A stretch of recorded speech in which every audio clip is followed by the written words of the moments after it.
Bonjour à toutes et tous, je vous remercie sincèrement d'être venus nombreux cet après-midi. Alors je vous promets, je ne serai pas longue, parce que c'est pas moi que vous êtes venus voir, j'en ai pleinement conscience. Mais il me semble incontournable de remercier toutes les personnes qui ont permis de nous retrouver aujourd'hui, et essentiel de vous partager le sens de cette conférence. Alors c'est avec un grand plaisir que l'équipe MGEN des Deux-Sèvres se joint à moi. Donc, je suis Cécile Adam, administratrice nationale et présidente de la MGEN des Deux-Sèvres. Et on est ravis de vous accueillir autour du sujet complexe qui est celui de la douleur. Alors au-delà de son rôle de complémentaire santé et de remboursement de soins, la MGEN elle s'est toujours intéressée depuis sa création à des sujets d'innovation en santé et plus largement sur le plan sociétal, à l'autonomie, la lutte contre la douleur, la santé mentale et la santé des femmes. Donc ces sujets, ils restent bien au centre de nos préoccupations et notre objectif est de contribuer modestement, mais vraiment résolument, à une meilleure connaissance et à une évolution en faveur de chacun et chacune. On passe aux remerciements. Je vais faire rapide et je vais essayer d'oublier personne. Alors je remercie l'équipe militante MGEN pour leur initiative pour cette conférence et pour la conception.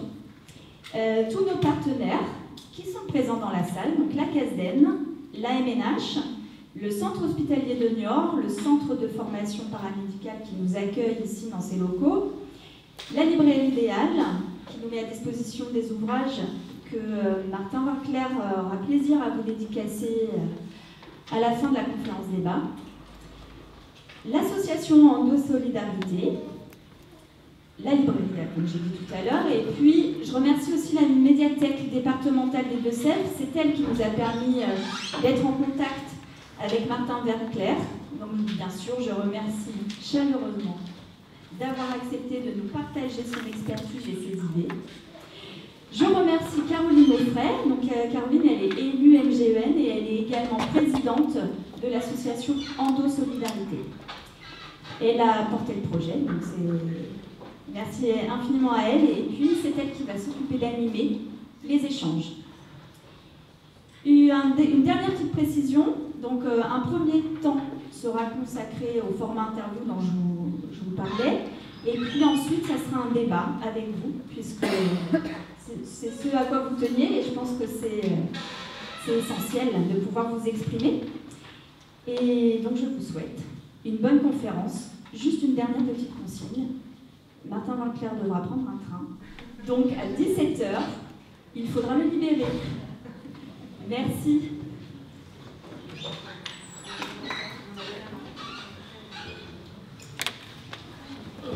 Ça marche? Ah oui.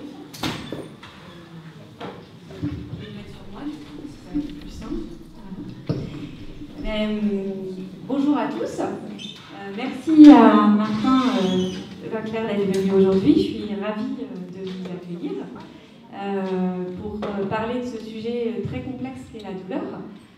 Vous êtes médecin, chercheur en bioéthique et auteur de nombreux ouvrages, et notamment vous avez coécrit avec Alain Garagnon en 2019 un livre qui s'appelle « Tu comprendras ta douleur, pourquoi j'ai mal et comment faire pour que ça cesse ». Et ce livre, il est très intéressant dans le fait qu'il démystifie le sujet de la douleur et il permet une meilleure compréhension de cette expérience universelle.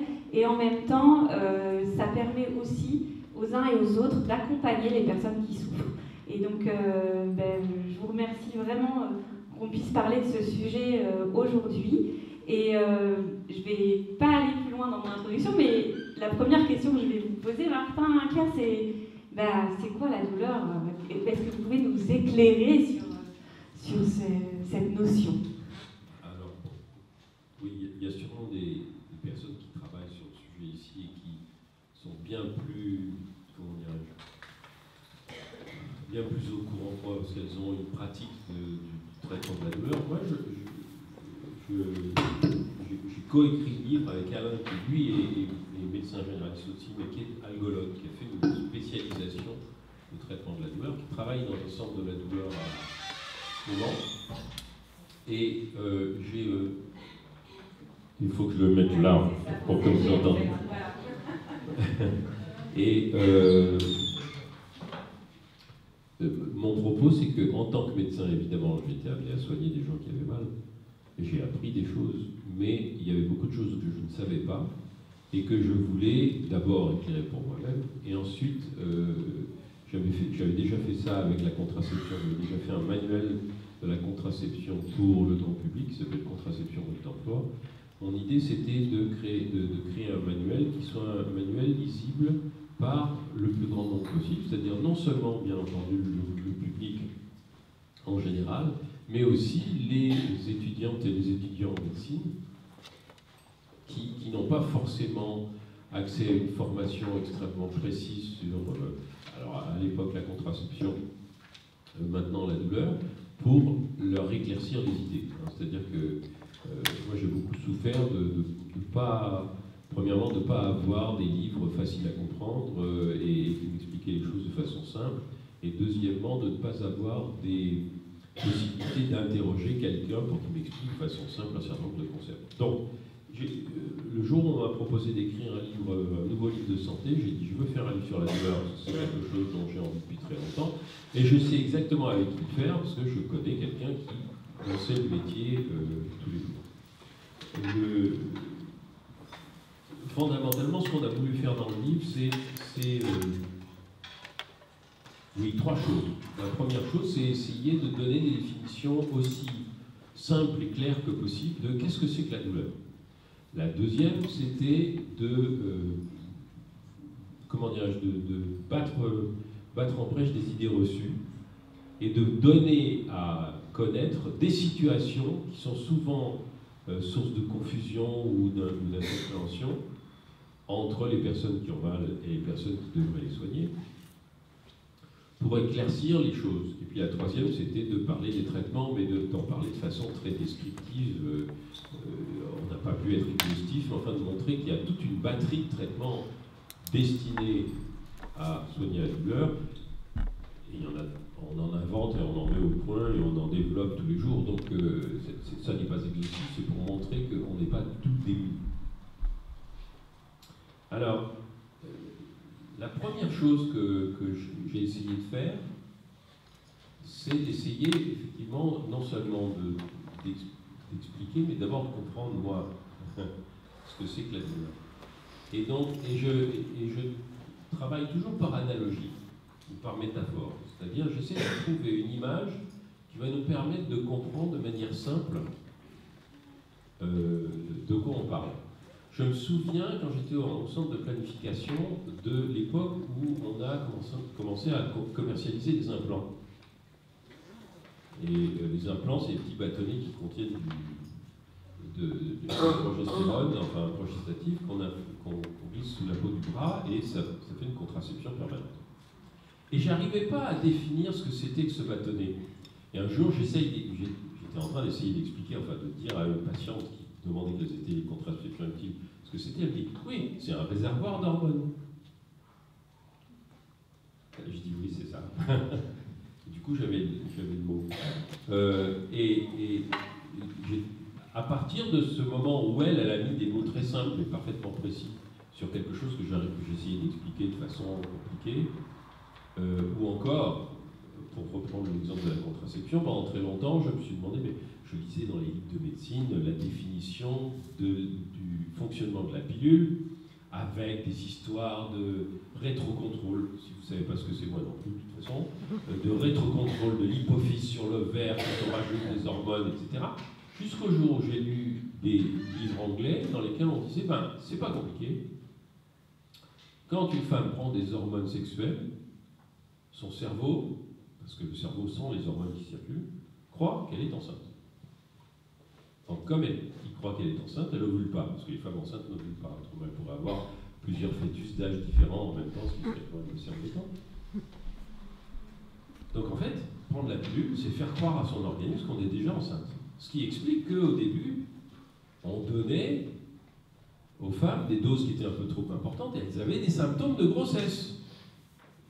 Donc elles avaient les seins qui gonflaient, elles avaient des nausées, etc. Donc ils ont baissé les doses, ils se sont rendus compte qu'en dessous de certaines doses, la plupart des femmes n'avaient pas de symptômes, et donc elles pouvaient prendre la pilule. Mais quand j'ai trouvé cette phrase, la pilule, les contraceptions hormonales font croire au corps de la femme qu'elle est déjà enceinte, je pouvais expliquer ça à tout le monde sans avoir besoin de donner des, des descriptions scientifiques à la noire que même moi je ne comprenais pas. J'ai essayé de faire la même chose avec la douleur. Et voici l'image générale à laquelle je suis arrivé après avoir beaucoup réfléchi à ça. Chaque corps humain, c'est comme un paquebot. C'est un vaisseau sur la mer. Donc il a, vous imaginez un paquebot, hein, il y a une salle des machines, il y a des coursives, il y a une cabine de pilotage en haut où les pilotes regardent autour. Et puis ce paquebot, comme c'est immense, il faut qu'il y ait des systèmes à l'intérieur du paquebot qui lui annoncent que, par exemple, il n'y a plus de fuel dans le carburant, dans le réservoir. Donc on a un signal qui lui dit ça, un signal qui dit tu as faim ou tu as soif, tu manques d'eau, tu manques d'eau. Donc voilà, on a un signal dans le cerveau qui dit ça, comme dans la cabine de pilotage du paquebot, il y a un truc qui dit tiens, il faudrait faire le plein. Et il peut aussi se passer un certain nombre d'avaries à l'intérieur du paquebot. Alors les avaries, ça peut être évidemment de heurter un iceberg, mais ça en général on le sait. L'autre soir, je me suis levé de nuit, j'étais chez un ami, je me suis levé de nuit pour aller à la salle de bain, et puis il y avait un tout petit rebord à l'entrée sur le seuil de la porte, je me suis cogné le petit orteil.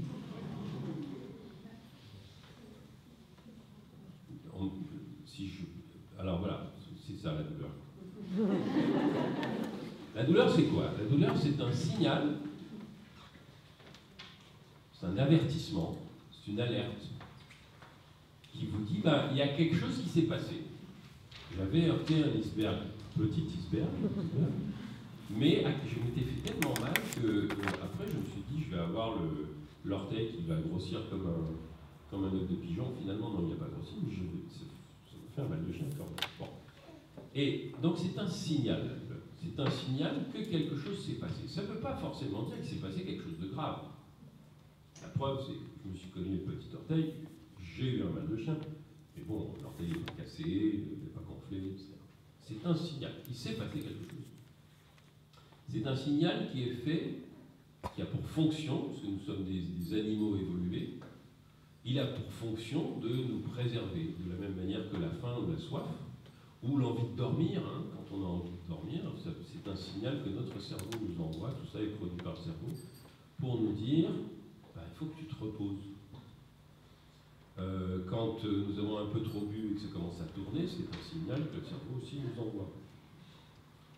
C'est destiné à nous préserver, c'est destiné à nous protéger. Si je pose la main sur la plaque du four, enfin de la cuisinière, et si je ne savais, si ça ne me faisait pas mal, si ça ne me brûlait pas, je laisserais ma main brûler.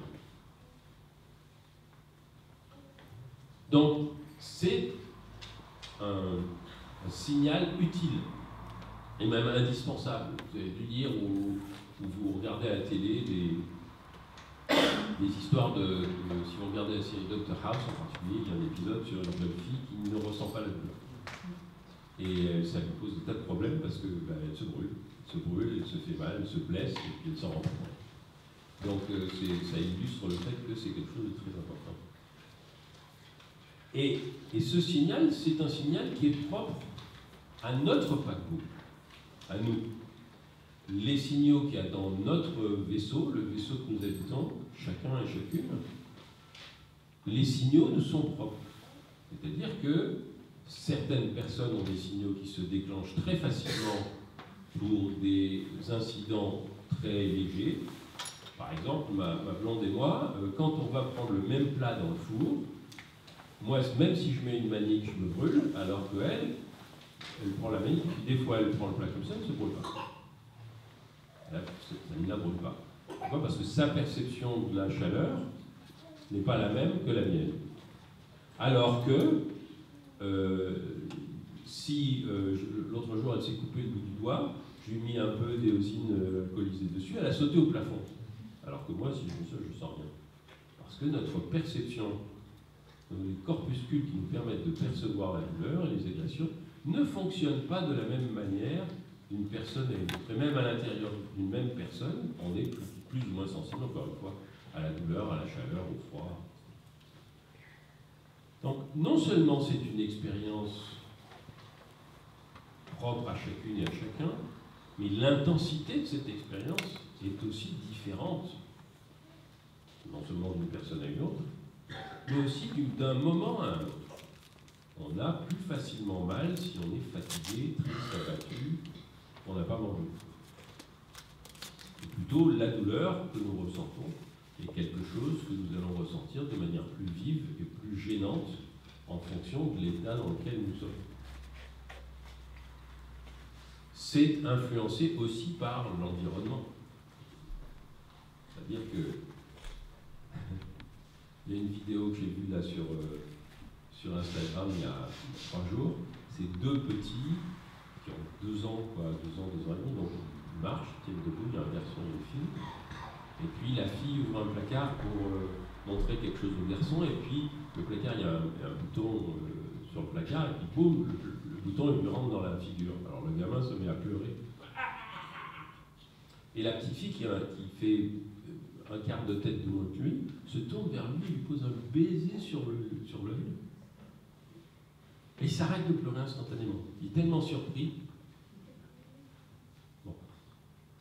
Vous avez tous vu ça, un petit qui se cogne, il vient, on lui met un bisou sur le front, il part.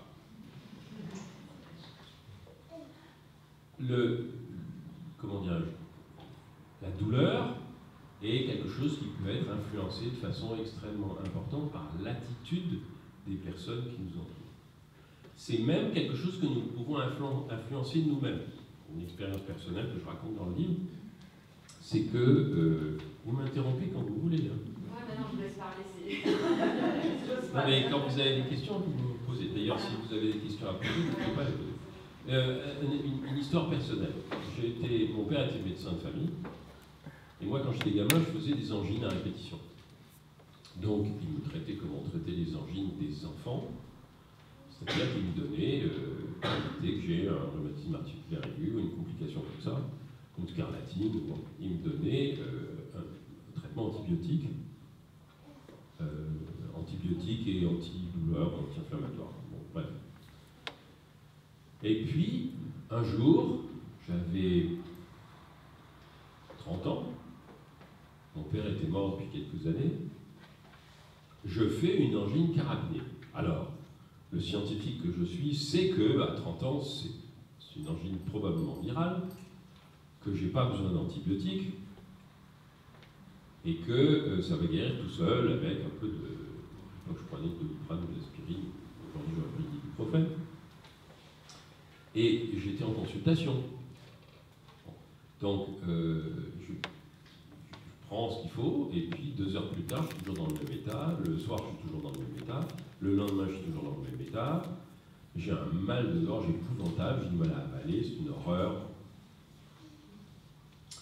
Et je me dis, bon, je sais que ça ne sert à rien, mais... Et je me fais le cocktail que mon père me donnait quand j'avais des angines.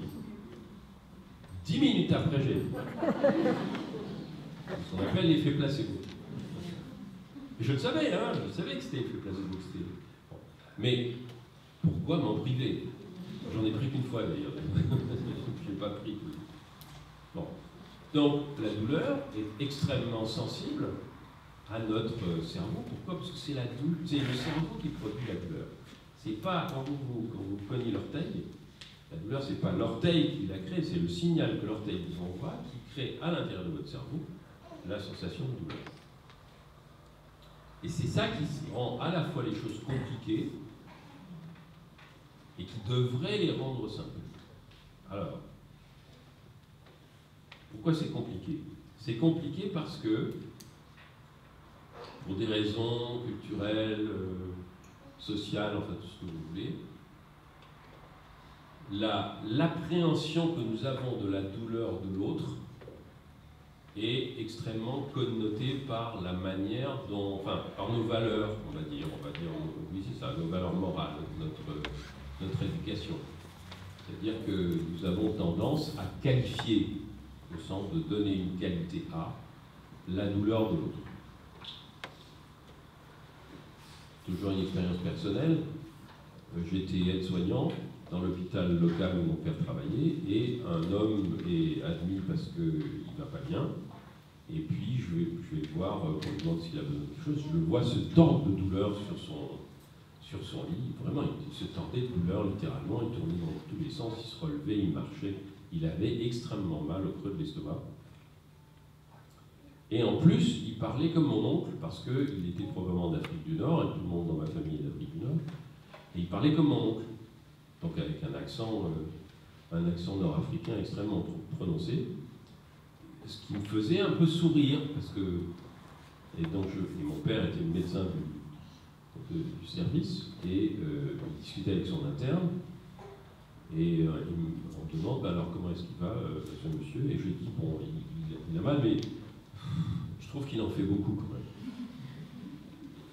Et mon père que j'adorais, qui était Dieu, enfin qui était Moïse pour moi, il s'appelait Abraham.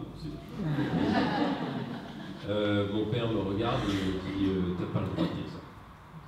Tu n'as jamais le droit de dire ça. La douleur a raison contre le médecin. Si cet homme te dit qu'il a mal, il a mal. Un point, c'est tout. Si tu n'arrives pas à croire quelqu'un qui te dit qu'il a mal, tu changes de métier.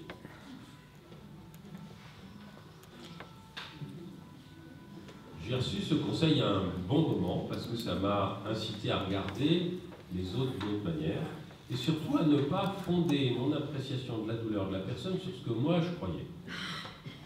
C'est ça qui rend les choses compliquées, c'est que fondamentalement on ne peut pas. La douleur c'est une émotion, hein. C'est comme le sentiment de faim, de soif ou de sommeil ou de chagrin. C'est une émotion, c'est le cerveau qui la produit, mais c'est notre cerveau qui la produit pour nous. Les autres de l'extérieur ne savent pas que nous ressentons. Ils peuvent l'imaginer, ils peuvent essayer de comparer à ce qu'ils ont ressenti, mais ils ne peuvent pas mesurer ça. Et ça rend les choses très difficiles, en particulier pour les professionnels de santé, parce que comment mesure-t-on la douleur de la personne qui est en face de nous? Alors maintenant, il y a des méthodes. Mais la méthode numéro 1, c'est assez simple, c'est qu'on lui demande de mesurer cette douleur elle-même. Vous avez des échelles analogiques, par exemple, qui peuvent être visuelles, qui peuvent être par numéro. Il y a différents moyens de demander aux gens, essayez de coter votre douleur, si c'est possible. D'abord, on les soulage. Après, on leur dit comment. Essayez de coter la douleur que vous aviez avant. Il ne faut pas leur demander de coter la douleur pendant qu'ils ont mal tout de suite, quand ils sont. Non, il vaut mieux les soulager d'abord. Et on leur demande de coter leur douleur, et puis ensuite, on leur demande de comparer d'un moment à un autre. On leur demande de la décrire. Et la description aussi, c'est quelque chose qui nous apprend énormément sur le type de douleur qu'ils peuvent avoir. Parce que ce qui rend les choses compliquées aussi, c'est qu'il n'y a pas un type de douleur. Il y en a plusieurs.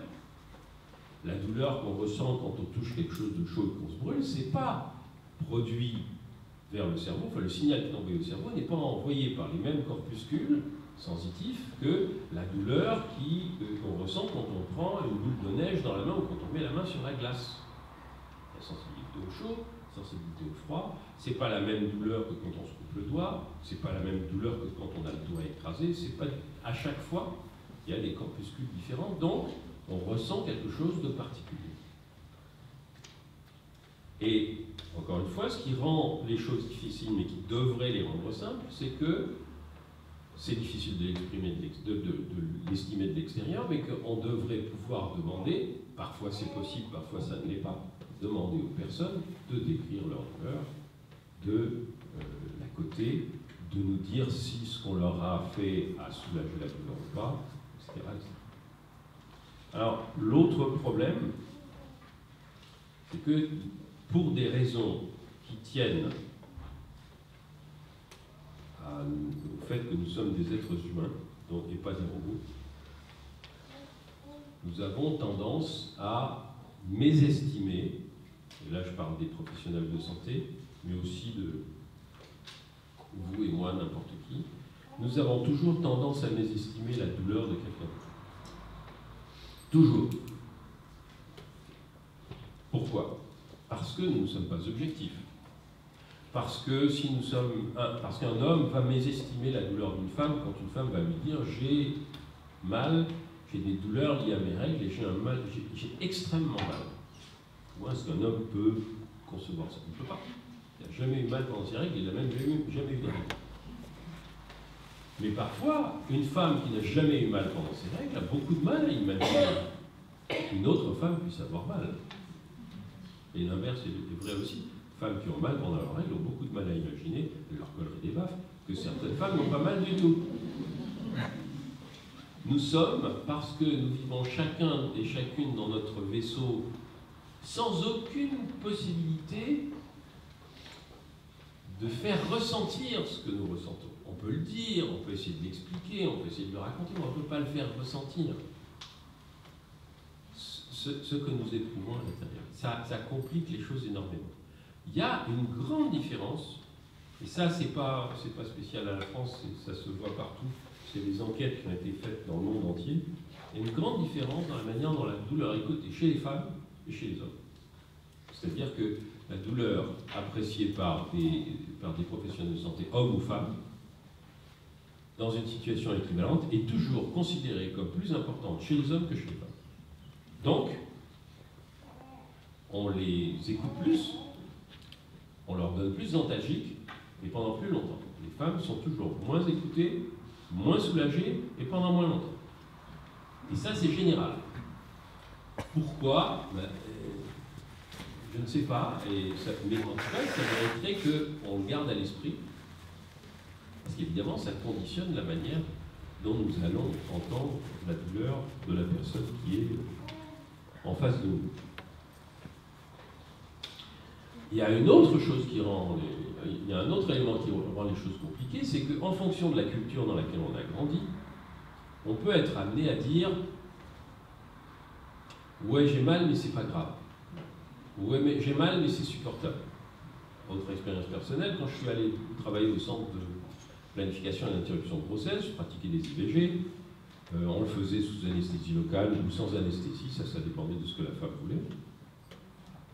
Et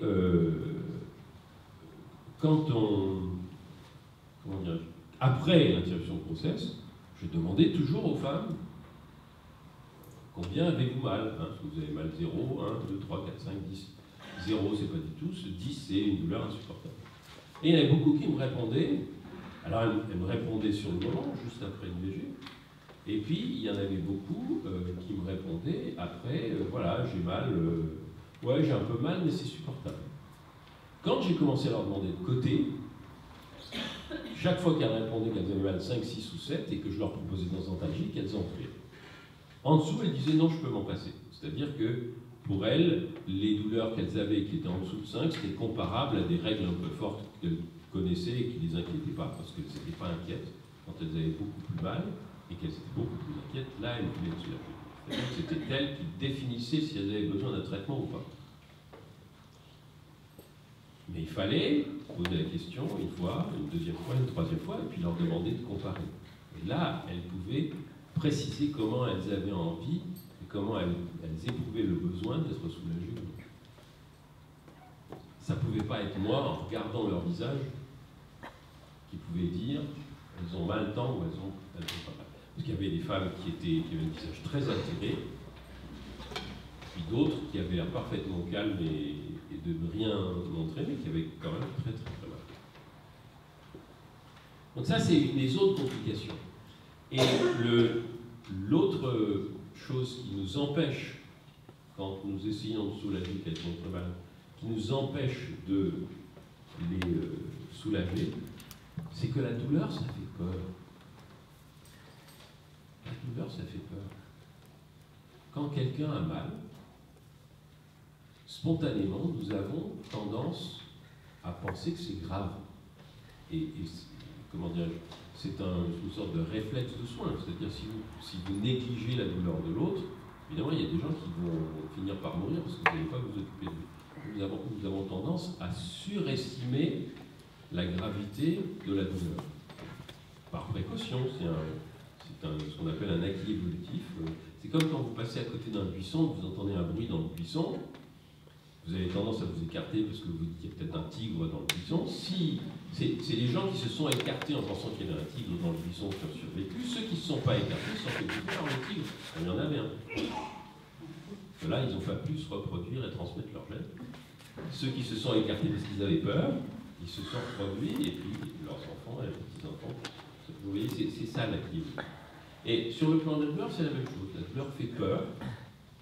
Et elle fait peur parce que nous sommes spontanément empathiques et nous avons envie de nous occuper des autres, des gens qui nous sont proches, mais parfois aussi de gens qui nous sont étrangers.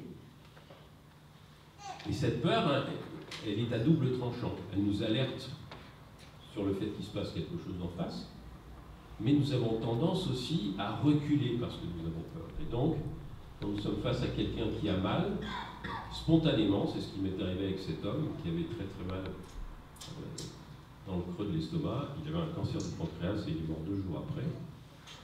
C'est ce qui m'a amené à reculer. Alors que non, il avait besoin qu'on soulage. Donc, voilà un signal, qui est un signal qui nous est commun à toutes et à tous, mais qui est variable d'une personne à l'autre. Et c'est vrai que nous ne sommes pas, comment dire, la douleur n'apparaît pas de la même manière chez toutes les personnes, pour tous les stimuli. C'est ce signal qui est un signal qu'en médecine on appelle un signe cardinal, c'est-à-dire un signe de très grande importance. C'est le premier symptôme qui est mis en avant par toute personne qui ne va pas bien. D'ailleurs, c'est la première chose qu'on demande à quelqu'un quand il a l'air malade, on lui dit est-ce que tu as mal quelque part? Pourquoi? Parce qu'on cherche à savoir si ça vient de ceci, de ça. Alors, le but du livre, c'était voilà, de raconter tout ça, en sachant, et je sais qu'ici, il y a beaucoup de gens qui savent déjà tout ça, mais il y a aussi des gens qui ne savent pas tout ça, à qui on a. Et l'idée, c'était de mettre un peu tout le monde sur la même longueur d'onde, de façon à ce qu'on puisse justement parler de la douleur, de ce qu'elle signifie pour chacune et chacun d'entre nous, mais aussi de ce qu'elle signifie collectivement, de ce que signifie l'attitude que les professionnels de santé, mais pas seulement les professionnels de santé, tout le monde a vis-à-vis de la douleur, pour pouvoir la soulager le mieux possible. Ce n'est pas les douleurs aiguës comme le fait de se cogner le petit orteil sur le bas de la porte qui pose le plus de problèmes. Ce qui pose le plus de problèmes, c'est les douleurs chroniques, c'est-à-dire les gens qui vivent dans la douleur de façon peut-être pas permanente tous les jours, mais enfin extrêmement fréquente, presque tous les jours, ou plusieurs fois par mois, et dont ça altère considérablement le moral, l'état de santé, la capacité à vivre, la qualité de vie.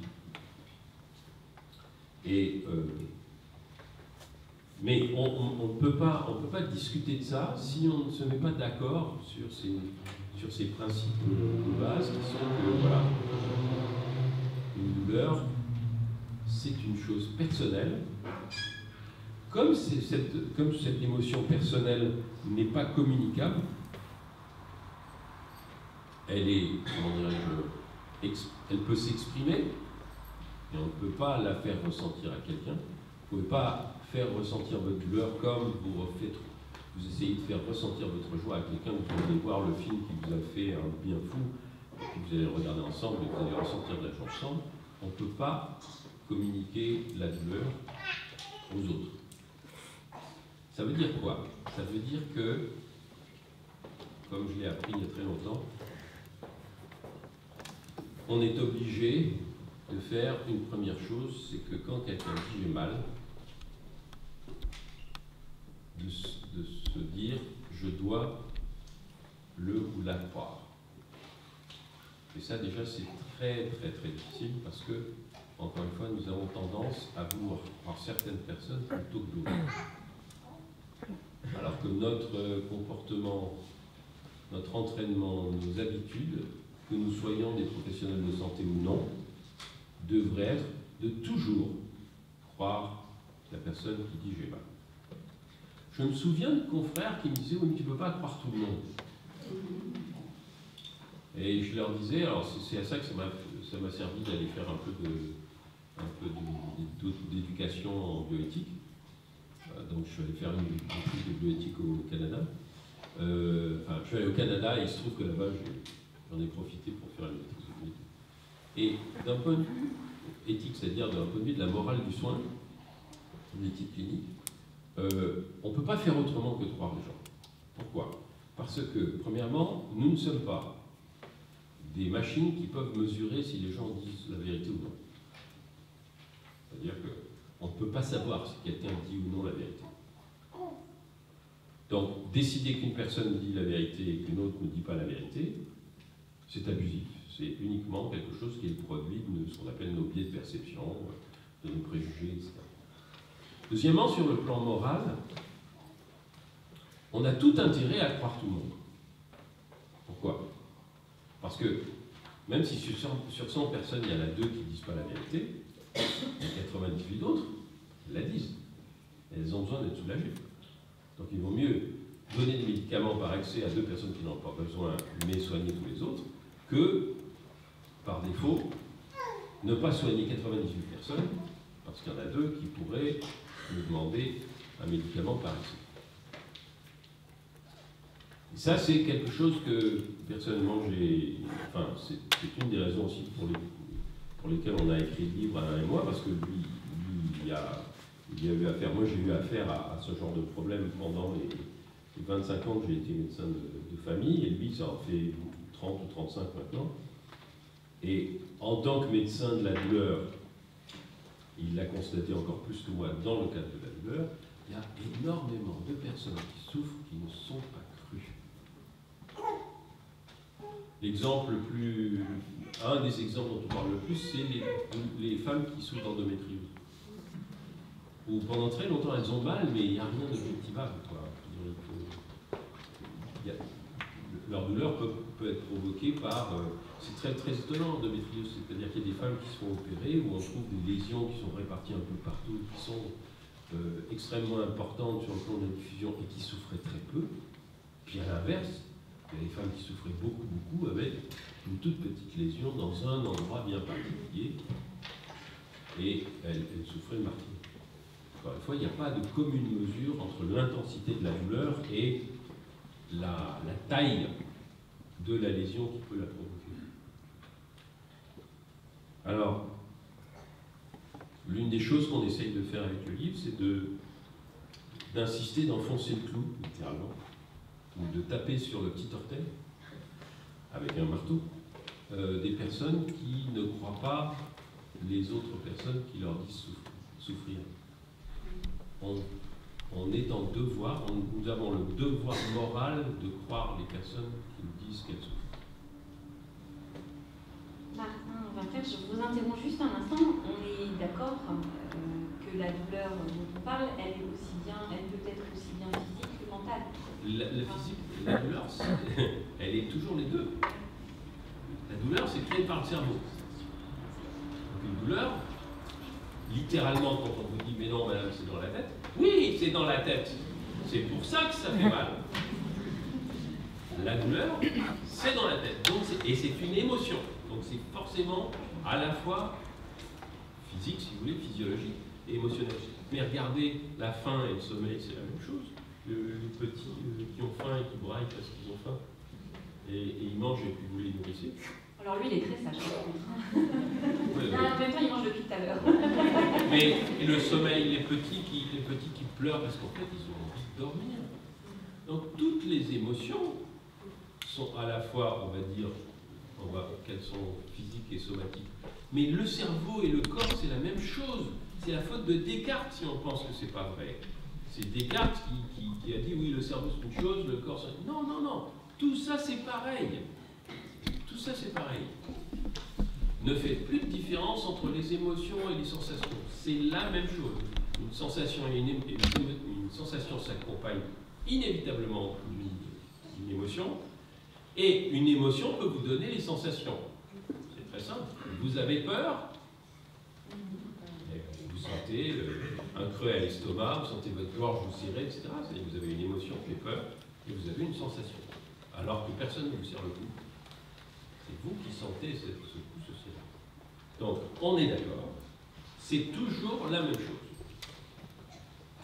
C'est d'ailleurs ça qui fait la différence entre les différentes personnes, c'est qu'il y a des personnes dont les émotions, lorsqu'elles souffrent, sont intenses. Elles sont amenées à s'exprimer plus parfois, aussi en fonction de leur culture. Et il y a des personnes, c'est mon cas, en dehors des jours où je me cogne le petit orteil, quand je ressens une douleur, c'est-à-dire que je prends un coup, ou j'ai mal à l'estomac, etc., ça, probablement parce que le plus souvent je sais que c'est bénin, ça ne m'émeut pas. Ça me gêne, mais ça ne m'émeut pas. Et, ou très peu. Il faut vraiment que ça dure un certain temps pour que j'appelle le secours. Mais, alors, une autre chose qui joue énormément, c'est quand on sait, on a moins peur. Quand on a moins peur, ça a été étudié, plus les personnes qui ont mal sont informées, rassurées, entourées, avant même qu'on leur fasse le moindre traitement, leur niveau de douleur baisse. Il n'y a rien qui renforce plus la douleur que de dire à quelqu'un « c'est rien, c'est dans votre tête, ne m'embêtez pas avec ça ». Non, vous n'avez pas mal. J'ai vu des gens dire ça. Non, vous n'avez pas mal. Paf. Pareil pour ceux qui disent « moi je ne suis pas une chochotte à la douleur ». Voilà, alors après il y a les facteurs culturels évidemment, c'est... je me souviens d'un jeune homme qui joue au foot dans ma commune, il joue au foot le dimanche, et puis il arrive un lundi matin en disant je me suis fait mal, il y a un type qui m'a fait un tacle là au foot, je me suis fait mal, je suis sûr que c'est pas grave, mais bon quand même on m'a dit qu'il fallait mieux, comme j'arrive pas à poser le pied par terre, on m'a dit qu'il valait mieux que je vienne vous voir. Je dis oui. Alors il me dit, alors je lui dis t'as mal? Il dit non, si je pose pas le pied par terre, je vais pas mal. Je dis mais je vous assure, hein, ça va aller, faut me donner un peu la poupe par un papa, ça va aller. Alors, je lui dis tends-moi ta jambe pour voir. Il était sur les béquilles, bien sûr. Je lui dis tends-moi ta jambe pour voir. Puis il tend la jambe. Et je fais comme j'ai appris, c'est-à-dire je lui maintiens le genou et je tourne légèrement sa cheville dans un sens, et là, il saute au plafond parce qu'il avait une fracture sphéroïde, évidemment. Mais alors, j'ai à peine appuyé, et je dis non, c'est cassé. Vous êtes sûr? Je dis, si tu veux, je pars en Paris, hein, si à la radio c'est pas cassé, tu m'offres une bière. Il avait une fracture sphéroïde. Bon. Mais il s'était interdit d'aller faire une radio, c'était interdit parce que, bon, et puis, oui, quand vous le voyez, évidemment, il n'avait pas envie d'avoir la jambe cassée, ce beau garçon qui voulait avoir l'air d'un athlète, enfin, c'était un athlète, mais qui voulait avoir l'air, il avait quand même la jambe cassée. Donc, à l'inverse, alors ça j'aime beaucoup aussi cette histoire parce que, je vous disais, bon, des fois, c'est très difficile d'appréhender la douleur des autres, mais parfois, il y a des gens qui le font très bien. Une mère amène sa fille, qui va avoir 12 ans. C'était une famille très calme. Très, très calme. Quand ils avaient n'importe quoi, c'était des gens qui vraiment ne disaient jamais un mot pour l'autre, qui parlaient très calmement, assez lentement d'ailleurs, très gentil, très, très gentil. Et elle m'amène sa fille, très calme. La mère était très calme aussi. Elle me dit, elle a un peu mal au ventre. Voilà. J'ai mis le ventre de la jeune fille. Puis j'appuie un peu sur les zones où on cherche quelque chose en général. Et j'appuie là du côté de l'appendice, et puis enfin plutôt là, du côté de l'appendice, et puis je la vois, je regarde son visage. Et puis, rien du tout. Je dis, t'as mal? Non, un petit peu, pas plus que ça. Et je me tourne vers la mère en disant, bon, en tout cas, ça a l'air de ne pas être l'appendicite. Et la mère me dit, son frère, quand il a eu l'appendicite, il était comme ça. Donc j'appelle mon correspondant chirurgien, je lui dis écoutez, je vous envoie une patiente, je pense qu'il faut la regarder de près, vous avez plus d'expérience que moi. Elle avait un abcès de l'appendice. Voilà. Elle a opéré, elle avait un abcès de l'appendice. Bon. C'est la mère qui a fait le diagnostic. Et c'est ça aussi qui est un peu, comment dirais-je, un peu difficile dans l'appréhension de la douleur, c'est que des fois il y a des gens qui se trompent pas. Vous vous trompez, mais eux ils se trompent pas. Donc c'est très important d'écouter toujours ce qui se dit. Alors, je dirais que c'est le symptôme finalement qui enquiquine le plus les professionnels de santé parce que c'est à la fois le symptôme le plus commun, le symptôme le plus mésestimé, et c'est le symptôme qui est le plus, comment dirais-je, susceptible d'être le sujet ou l'objet d'histoire, de récit. Très souvent, quand quelqu'un a une douleur chronique, on finit par comprendre quelle est la nature de la douleur chronique en lui faisant raconter l'histoire. Comment est-ce qu'il est apparu cette douleur? Est-ce qu'elle la renvoie, est-ce qu'elle la rapporte à quelque chose? Quelles caractéristiques elle a? Alors, il y a une catégorie de douleurs qui ne sont pas les douleurs, ce qu'on appelle les douleurs nociceptives, c'est-à-dire de perception d'une agression, comme mon orteil contre le bas de la porte. Mais il y a des douleurs qui, parfois, apparaissent de nulle part. Je ne parle pas des douleurs d'endométriose, parce que les douleurs d'endométriose, elles sont dues à des processus inflammatoires bien particuliers, bien précis. Non, je parle de douleurs, par exemple, une douleur de la peau, ou d'une zone de la peau. Une douleur d'une articulation, mais sans que cette articulation ait l'air d'être inflammatoire. Et d'ailleurs, on la remue, elle fait pas mal, mais il y a quand même une douleur qui existe au repos, même si on ne la bouge pas. Donc, il y a une catégorie de douleurs qui ont l'air d'apparaître de nulle part, qu'on appelle les douleurs de nature j'ai un manque du mot, ça c'est la tumeur du cerveau. De mécanisme neuropathique. Merci. C'est le mot qui mécanisme. Les douleurs de mécanisme neuropathique. Les douleurs de mécanisme neuropathique, c'est quoi? C'est en fait, c'est pas un organe qui a mal, c'est le système nerveux lui-même, tout seul, qui envoie un signal au cerveau, qui l'interprète comme une douleur. La douleur de mécanisme neuropathique la plus fréquente que vous allez identifier tout de suite, c'est quelqu'un a été opéré très bien, il y a une cicatrice parfaite, elle a cicatrisé parfaitement, il n'y a jamais rien eu. C'est l'appendicite par exemple, où c'est arrivé à ma blonde, elle a eu comment dire, cholécystectomie, on lui a enlevé la vésicule biliaire, mais par endoscopie, on lui a fait juste le trou là et dans le nombril. Tout se passe bien, elle récupère, il n'y a aucun problème, pas de complications, parfait. Et puis, 6 mois après, elle se met à avoir sa cicatrice de laparoscopie qui lui fait un mal de chien qui tantôt lui fait chaud, tantôt lui fait froid, tantôt la dément, tantôt la brûle, tantôt lui lance, etc. Alors qu'il n'y avait rien. Enfin, enflammé. En fait, ce sont les terminaisons nerveuses qui avaient été coupées au moment de l'incision qui était le siège d'une inflammation locale, et ça a créé ce qu'on appelait une douleur de mécanisme neuropathique, alors même que à l'examen, on ne voyait rien du tout. Bon, ça se soigne, mais on a pu la soigner parce qu'on lui a donné, on l'a identifié tout de suite, et on lui a donné le traitement tout de suite. Il y a des personnes qui font des douleurs neuropathiques après un accident de voiture, 5 ans après un accident de voiture et une fracture de jambe, qui font des douleurs de mécanisme neuropathique de leur jambe, alors que la jambe a l'air d'aller parfaitement bien. Il y a beaucoup de douleurs comme ça qui pourrissent la vie des gens.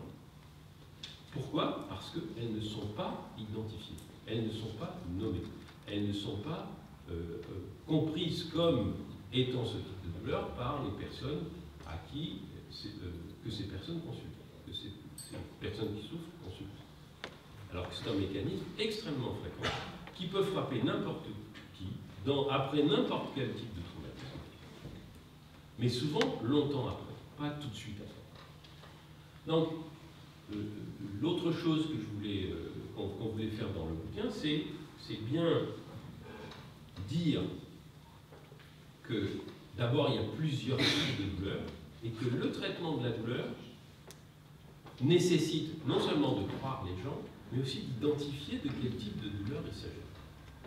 Une douleur liée à une inflammation d'une articulation, c'est pas la même chose qu'une douleur liée au fait que, par exemple, on a rompu un tendon en faisant un effort, en courant, le coureur de marathon ou la coureuse de marathon qui se rompt un muscle ou un tendon d'Achille n'aura pas le même type de douleur que la personne qui a une arthrose du genou. Et évidemment, il faut d'abord analyser la douleur. La douleur, ça s'analyse, ça s'examine, ça s'écoute avant de la traiter. Alors voilà, le gros du propos du livre, c'est ça. Après, ça devient plus technique et donc je vous renvoie au bouquin si vous avez envie de le lire. Mais je voulais insister sur le fait que, à mes yeux, enfin à nos yeux, à tous les deux, Alain et moi,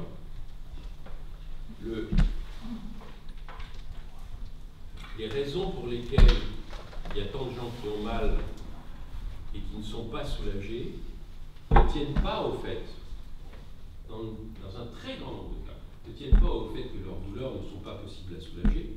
Il existe de temps en temps des douleurs qui sont extrêmement difficiles à soulager, ça c'est vrai. Mais l'immense majorité des gens ne souffrent pas de douleurs impossibles à soulager. L'immense majorité des gens souffrent, on ne les a pas crus, on n'a pas identifié, examiné et analysé leur douleur. Et très souvent, parce qu'on n'a pas fait les deux premières choses, on ne leur a pas donné le ou les traitements qui pourraient les soulager, non seulement assez tôt, la douleur chronique qui n'est pas traitée assez vite a tendance à être de plus en plus difficile à soulager. Non seulement on ne leur a pas donné le traitement assez tôt, mais aussi on ne leur a pas donné le traitement approprié. Pour donner le traitement approprié, il faut savoir son soin. D'ailleurs, à ce sujet-là, Martin Maclair, je vais vous poser une question juste avant qu'on passe à la salle, parce que je me fais garant du temps aussi, je vois l'heure qui passe. Non, mais ça va. On dit soigner, donner des traitements, mais en France, c'est quelque chose d'assez compliqué parce qu'on a des injonctions contradictoires, c'est-à-dire qu'on a les soignants qui vont donner des traitements pour soigner tel ou tel type de douleur, et en même temps, on a la société qui nous dit que si on prend ces traitements, on est fragile, on va devenir addict. Voilà, je parle des antidépresseurs, mais je parle aussi tout ce qui est hormonal au niveau de l'endométriose, notamment. Les femmes n'ont pas d'autre choix que de prendre ces hormones. Et malgré tout, certaines se refusent à les prendre parce que ça provoque des cancers, parce que si vous prenez tel ou tel médicament, on va vous dire tu vas avoir tel perturbateur endocrinien. Voilà. Et donc, comment faire la part des choses, comment aider chaque personne qu'on est à se dire soignons-nous. Vous avez donné l'élément majeur de la réponse même, c'est qu'en fait, on va prendre que la douleur, mais c'est la même chose pour n'importe quelle situation de souffrance, tout traitement doit être individualisé. On peut voir, et c'est ça le problème, c'est qu'un traitement qui marche sur quelqu'un ne va pas forcément marcher sur quelqu'un d'autre. Je donne un exemple d'une douleur chronique très fréquente, c'est la migraine.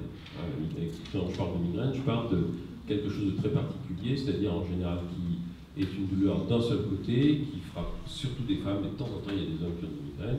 Ça tape comme un marteau sur le crâne. Des fois ça s'accompagne d'autres symptômes comme des nausées, des vomissements, des troubles visuels, etc. Ça arrive une fois par mois, très souvent pour beaucoup de femmes, ça arrive au moment où elles sont sur le point d'avoir leurs règles, et puis ça disparaît pendant le reste. Voilà un prototype de douleur chronique qui est très bien connu, qui est très fréquent, et pour lequel, pour deux personnes qui ont le même type de migraine, les traitements ne marchent pas de la même manière. C'est-à-dire que vous avez différents types de traitements, puis il y en a qui sont très, très bien soulagés par ceci, et d'autres qui sont très bien soulagés par cela.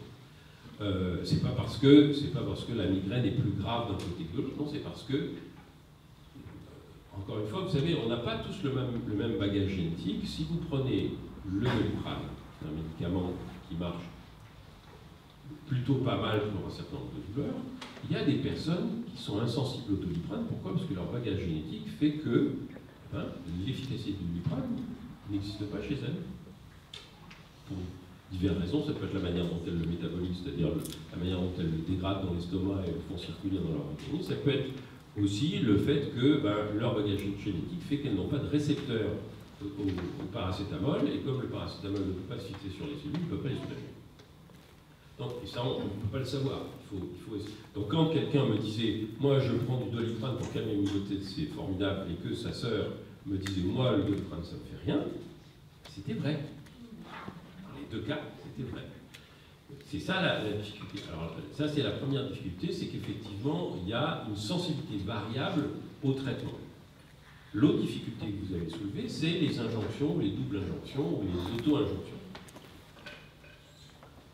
Par définition,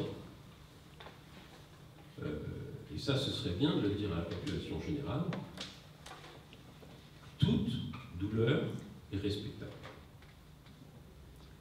et devrait être respectée, y compris par la personne qui la ressent. Ce qui parfois est plus difficile, c'est-à-dire la personne qui ressent la douleur, pour des tas de raisons qui tiennent à l'existence personnelle, peut très bien dire non, je ne veux pas la prendre en compte. Donc le travail des soignantes et des soignants devrait être, en particulier, et je sais bien que c'est problématique parce que ça prend du temps, qu'on n'en a pas, etc., mais enfin, dans le monde idéal, nous aurions le temps devant nous d'interroger un professionnel de santé, ou une professionnelle de santé qui, lui ou elle-même, aurait le temps de nous écouter. Ça demande de faire un travail d'identification pour soi-même de ce que représente cette douleur, et de la prendre en compte, et donc d'essayer des traitements successifs. Par rapport au fait qu'il y ait des traitements plus dangereux que les autres, là encore, je veux dire, comme c'est pas possible à savoir exactement, c'est-à-dire que, encore une fois, la dangerosité d'un médicament donné est relative, et deux, imprévisible pour une personne donnée. C'est-à-dire, encore une fois, vous savez, il y a, qui est allergique aux cacahuètes ici? Voilà. Bon. Donc, s'il y a des gens qui sont allergiques aux cacahuètes, il faut faire attention aux cacahuètes, mais les autres peuvent manger les cacahuètes. Donc, la dangerosité d'un médicament, c'est la même chose. C'est-à-dire que, bien sûr, tous les médicaments en dose trop forte sont dangereux, mais l'immense majorité des médicaments courants ne sont pas dangereux. Même certains médicaments du système nerveux, pris à petite dose, ou à dose filée, ou à dose progressive, ne sont pas dangereux. Ou en tout cas, ils ne sont pas dangereux de façon durable. Après, il y a un autre facteur, c'est que la vie, c'est risqué.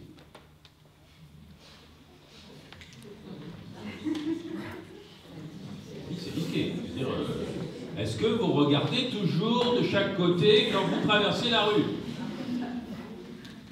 Moi, j'ai failli faire parler, donc évidemment, je ne regardais pas. Heureusement, la personne à qui je parlais m'a retenu, parce que autrement, je ne serais pas ici en train de vous faire une conférence. La vie, c'est risqué.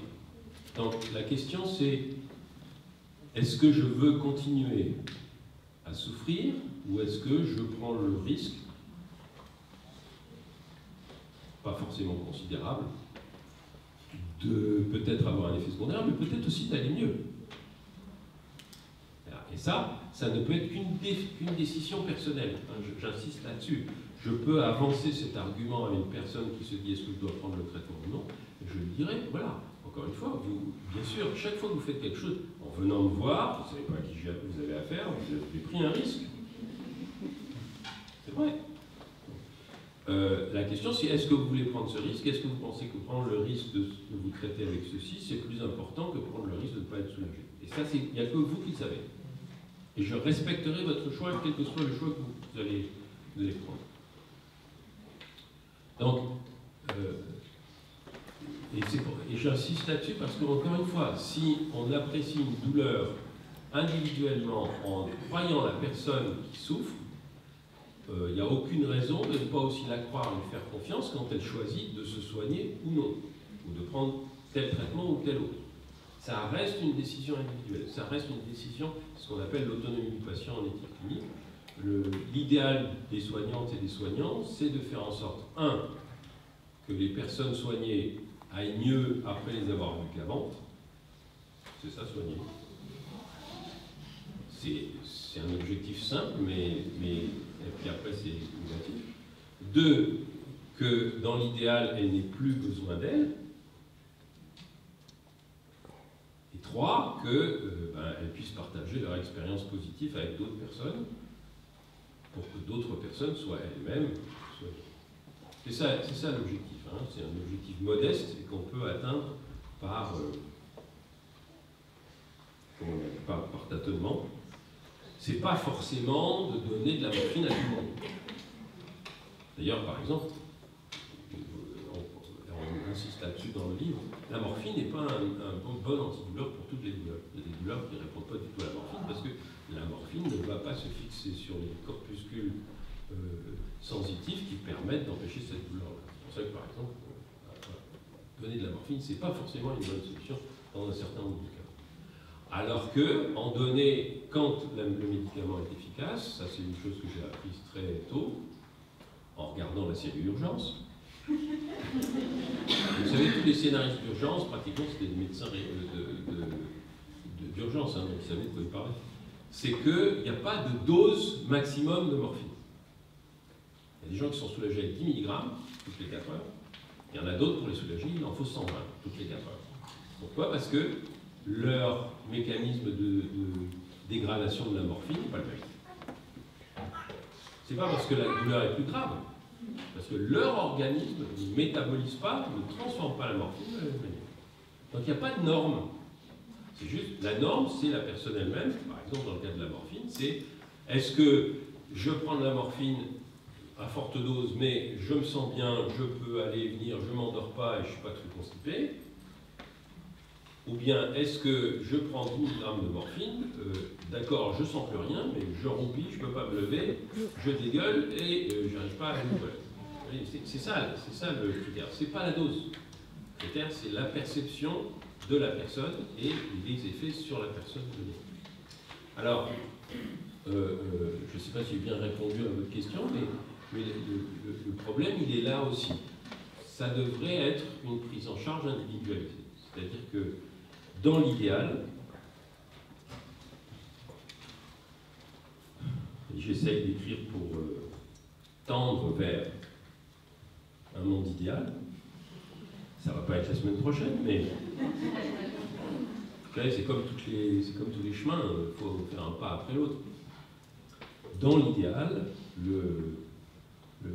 l'échange entre la personne qui souffre et la personne soignée devrait être un échange individualisé dans lequel la personne qui souffre essaye au mieux de définir ce qui se passe, la personne qui la soigne essaye de circonscrire au mieux ce qui la fait souffrir et elles arrivent à trouver ensemble, l'une par sa perception et l'autre par son savoir-faire et son savoir qu'elle lui propose.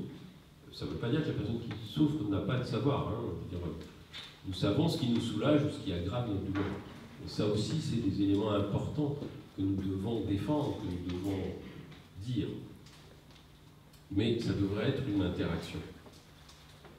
Encore une fois,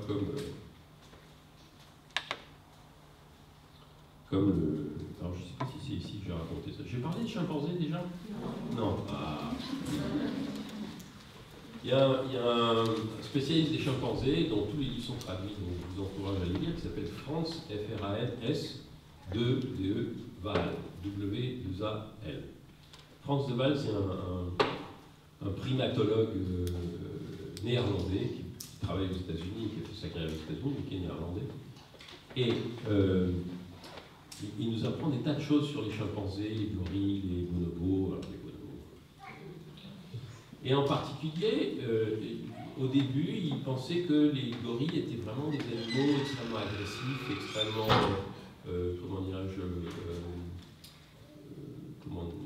qui voulaient se battre tout le temps, etc. Puis en fait, il a découvert, qu'en les observant, il a découvert que non, oui, les chimpanzés peuvent être très agressifs et très brutaux et très violents, mais en fait, c'est des animaux très coopératifs.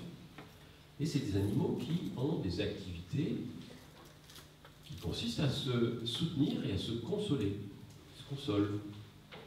Quand un chimpanzé qui aurait voulu prendre la tête, qui aurait voulu devenir vizir à la place du calife à la place du calife, prend une tannée parce que le calife de la tribu Boum lui dit non, c'est mon patron. Et il y a d'autres chimpanzés qui vont consoler celui qui a pris une tannée. On le réconforter. On lui fait des câlins. Quand une maman chimpanzé perd un petit qui est mort parce que voilà, il était malade, il est tombé, il y en a d'autres qui vont la consoler. Et consoler, ça a des effets sur l'hormone du stress, sur le cortisol. Ça fait baisser l'hormone du stress. Ça devrait être au cours de médecine, ça. La consolation. Moi, je rêve d'un cours, je rêve d'une initiation à la comment dirais-je, à l'empathie animale, parce que oui, c'est vrai que ça.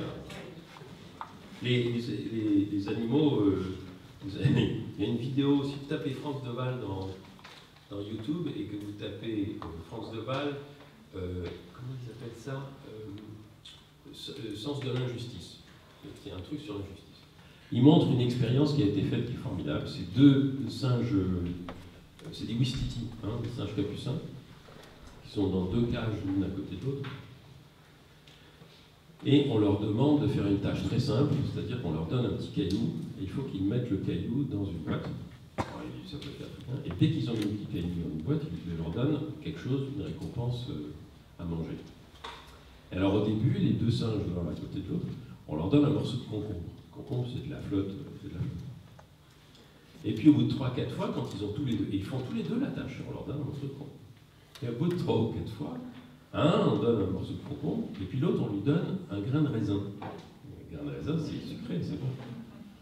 Et alors, le premier à qui on a donné le morceau de concombre, il regarde la pierre, il frotte la pierre, et il remet la pierre, et on lui donne un morceau de concombre, puis il jette le morceau de concombre. What the fuck? C'est quoi cette histoire? Pourquoi tu donnes du raisin? En gros, c'est ça. Donc, ils ont le sens de l'injustice, ils ont des valeurs morales aussi. Et ils ont, encore une fois, ils ont de l'empathie. Nous sommes des primates.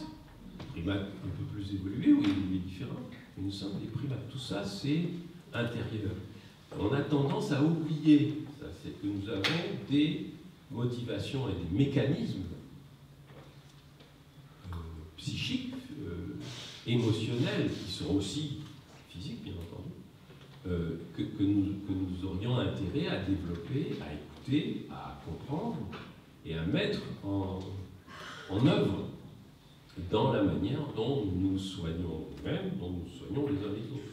Donc oui, je rêve d'un cours, moi je veux dire, s'il y a une fac de médecine qui me propose de faire un cours sur l'empathie animale et comment dirais-je, le soin dans le monde animal, vous regardez encore une fois, vous regardez. Alors, moi j'adore YouTube parce que vous regardez YouTube, vous regardez empathie entre animaux et vous voyez des animaux d'espèces toutes plus improbables les unes que les autres qui soignent des animaux d'autres espèces, en particulier quand ils sont à leur contact très, très petit.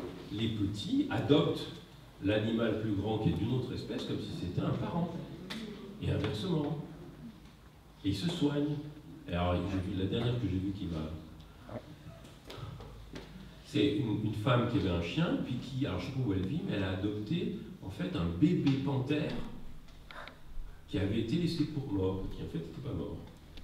Elle l'a soigné, elle l'a nourri, elle l'a élevé, et le bébé panthère a commencé à jouer avec le chien. Et puis maintenant, vous voyez l'énorme panthère qui joue avec le petit chien, ils sont frères et sœurs. C'est une foutue panthère. Je veux dire, vous n'auriez pas ça dans votre jardin. Bon, pourquoi? Parce que l'empathie est une émotion qui se développe aussi par contact.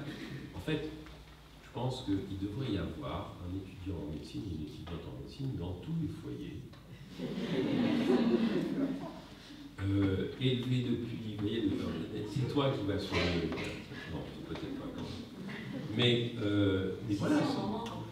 Oui, on en manque, mais il ne faut pas assigner les gens non plus à un rôle dont ils ne voudraient peut-être pas.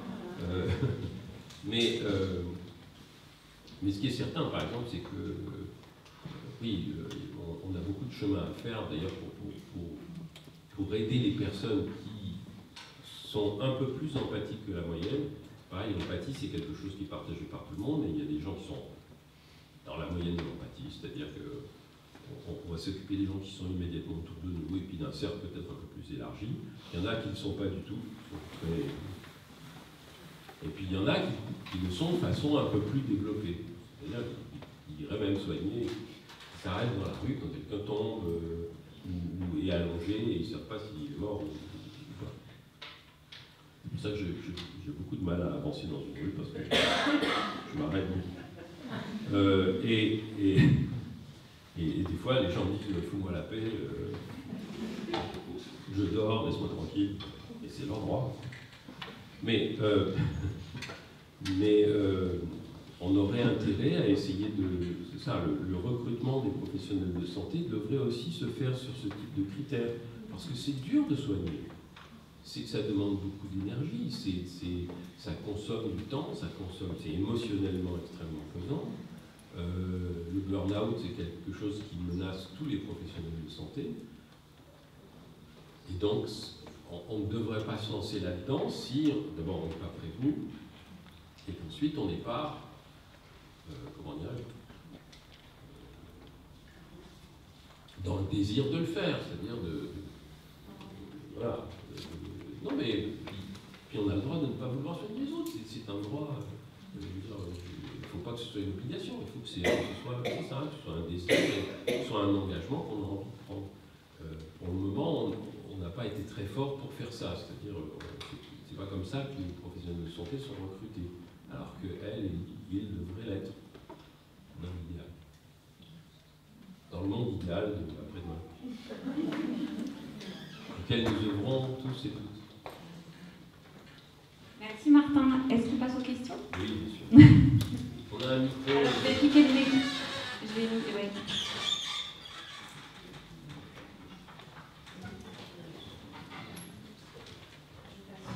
Je passe au micro, oui. Déjà, merci à la MGN. Merci à vous, Martin Macaire, d'être venu vers nous, en Deux-Sèvres. Merci de m'avoir invité. J'ai bien entendu tout à l'heure, vous parliez que la douleur était une émotion.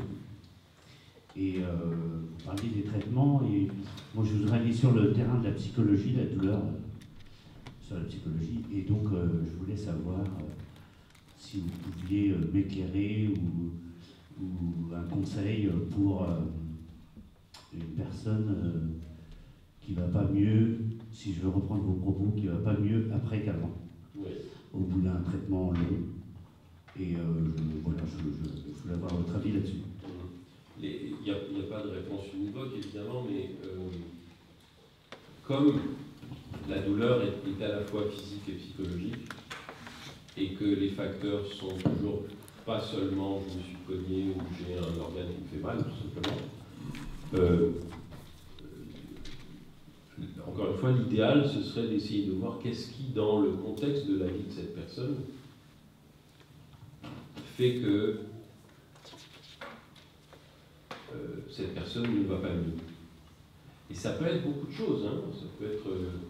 c'est comme les personnes en fin de vie à qui vous dites « Bon, mais pourquoi est-ce que vous avez envie de mourir alors que vous ne souffrez pas ?»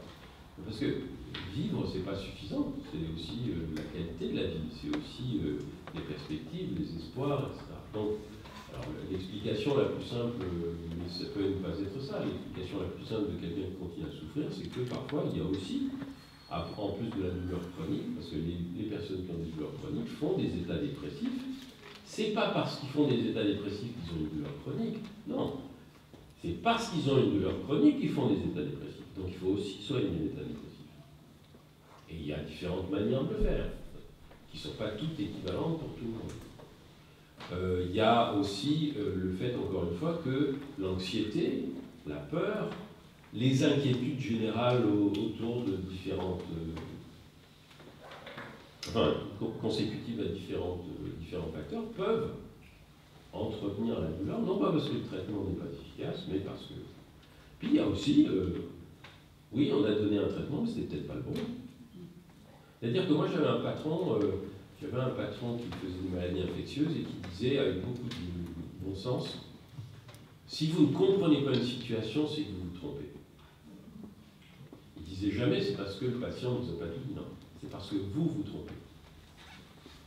Et parfois, on a du mal à penser, parce que nous sommes des êtres d'habitude aussi, on a tendance à penser que si c'est le traitement, ça doit marcher. Ah non, c'est juste pas comme ça. C'est vrai qu'il y a beaucoup de traitements, en particulier dans le traitement de la douleur, qui marchent pour un grand nombre de gens. Puis des fois, il y a des gens pour qui ça ne marche pas. Et donc la première question qu'on doit se poser, une fois qu'on a exploré, bon, est-ce qu'il y a quelque chose qui peut entretenir la persistance de la douleur dans votre environnement, etc., qu'on ne trouve pas, la première question qu'on doit se poser, c'est est-ce que c'est vraiment le traitement qu'il fallait? Parce que si quelqu'un a été un peu amélioré par un traitement, ça ne veut pas dire que c'est le bon traitement. Parce qu'il y a encore, ce que je vous ai dit tout à l'heure, il y a ce qu'on appelle l'effet placebo. C'est-à-dire le simple fait d'être traité. Il y a des gens, ça remonte à 40 ou 45 ans, il y a des gens qui ont essayé, qui ont testé l'effet placebo chez les patients qui avaient besoin de morphine intraveineuse, en comparant l'injection de morphine avec une injection de sérum physiologique. Ce qui est fait à une époque où, sur le plan de l'éthique, on leur aurait dit... Mais ça a été fait. Et ils constataient avec stupéfaction que dans les deux groupes, pendant la première heure, ou les 2 premières heures, les gens étaient soulagés. Pourquoi? Parce que ceux qui n'avaient pas reçu de morphine avaient fabriqué leurs propres endorphines et ils avaient moins mal. Et simplement, l'effet était moins prolongé parce que c'est ça l'effet placebo. C'est un effet immédiat mais de courte durée. Donc, ils en ont conclu que ce n'était pas la morphine elle-même qui les soulageait, c'était le fait de leur avoir fait l'injection en leur montrant qu'on leur faisait l'injection. Donc, le fait qu'on s'occupe d'eux. L'effet placebo, essentiellement, c'est un effet antalgique lié au fait que nous nous occupons des autres et que nous sentons que quelqu'un s'occupe de nous. C'est notre cerveau qui produit l'effet placebo, ce n'est pas la personne en face, hein. C'est notre cerveau qui fabrique des endorphines qui nous soulagent, sous l'effet de la relation. Donc, parfois, il faut regarder ça, il faut regarder, mais est-ce que, je suis désolé, mais je veux dire, ça m'est arrivé à moi, donc j'en parle sans aucune honte. Parfois, je ne suis pas le bon soignant pour vous. On devrait avoir l'humilité de dire ce que ça m'est arrivé. Une fois que j'ai pris conscience de ça, ce qui m'est arrivé un peu plus souvent, de dire, oh non, c'est peut-être pas moi qu'il me faut. Parce que je crois que je fais ce que je pense qu'il faut, et puis ça ne marche pas. Donc peut-être que... Et à ce moment-là, on essaie de trouver... Donc il y a tellement de facteurs que je dirais que dans tous les cas, ça mérite, quand quelque chose ne marche pas, alors qu'en toute bonne conscience, on pense qu'on a fait ce qu'il fallait, c'est pas inutile de reprendre tout depuis le début. En regardant, est-ce que c'est le bon médicament? Est-ce que c'est les bonnes circonstances? Est-ce qu'on a bien identifié la douleur et sa cause? Est-ce qu'on a réglé les autres problèmes environnants? Est-ce que la personne est rassurée ou est-ce qu'elle est encore anxieuse, etc. C'est tout reprendre depuis le début. Je sais que c'est long, je sais que c'est compliqué, mais parfois c'est le seul moyen de trouver ce qui ne va pas. De ne jamais rien tenir pour acquis une fois pour toutes. L'un des problèmes qu'on a dans l'éducation médicale, c'est qu'on n'enseigne pas aux professionnels de santé, en particulier aux médecins, on ne leur enseigne pas à faire face à l'incertitude, que rien n'est certain absolument tout le temps. Rien. Regardez le changement climatique. Qu'est-ce qu'il y avait de plus, entre guillemets, stable que le climat il y a 50 ans? Dans notre perception, hein, je ne dis pas que ça allait qu'il y avait plus stable que ça. Mes amis de Montréal m'ont dit on voit bien que les hivers sont plus courts. Nous, l'hiver, nous, ça a commencé le 1er octobre, il y avait la première neige, et la dernière neige, c'était le 26 avril ou le 3 mai. Alors bon, il n'y avait pas de problème de neige pendant 6 mois, mais maintenant, des fois, le 15 décembre, à Montréal, il n'y a pas de neige. Et le mars, c'est fini. Hein. Rien n'est... Alors, a fortiori, dans la relation soin. Dans la relation... Oui, madame. Oui, mais les patients, certaines personnes qui viennent nous voir, peuvent attendre des certitudes. Réponse, peuvent attendre une réponse. Ben, la réponse, ça peut être parfois, et c'est parfois très important de dire, pour le moment, je ne sais pas, mais on va chercher ensemble. Il n'y a rien de pire que de donner des certitudes qui sont ensuite déçues.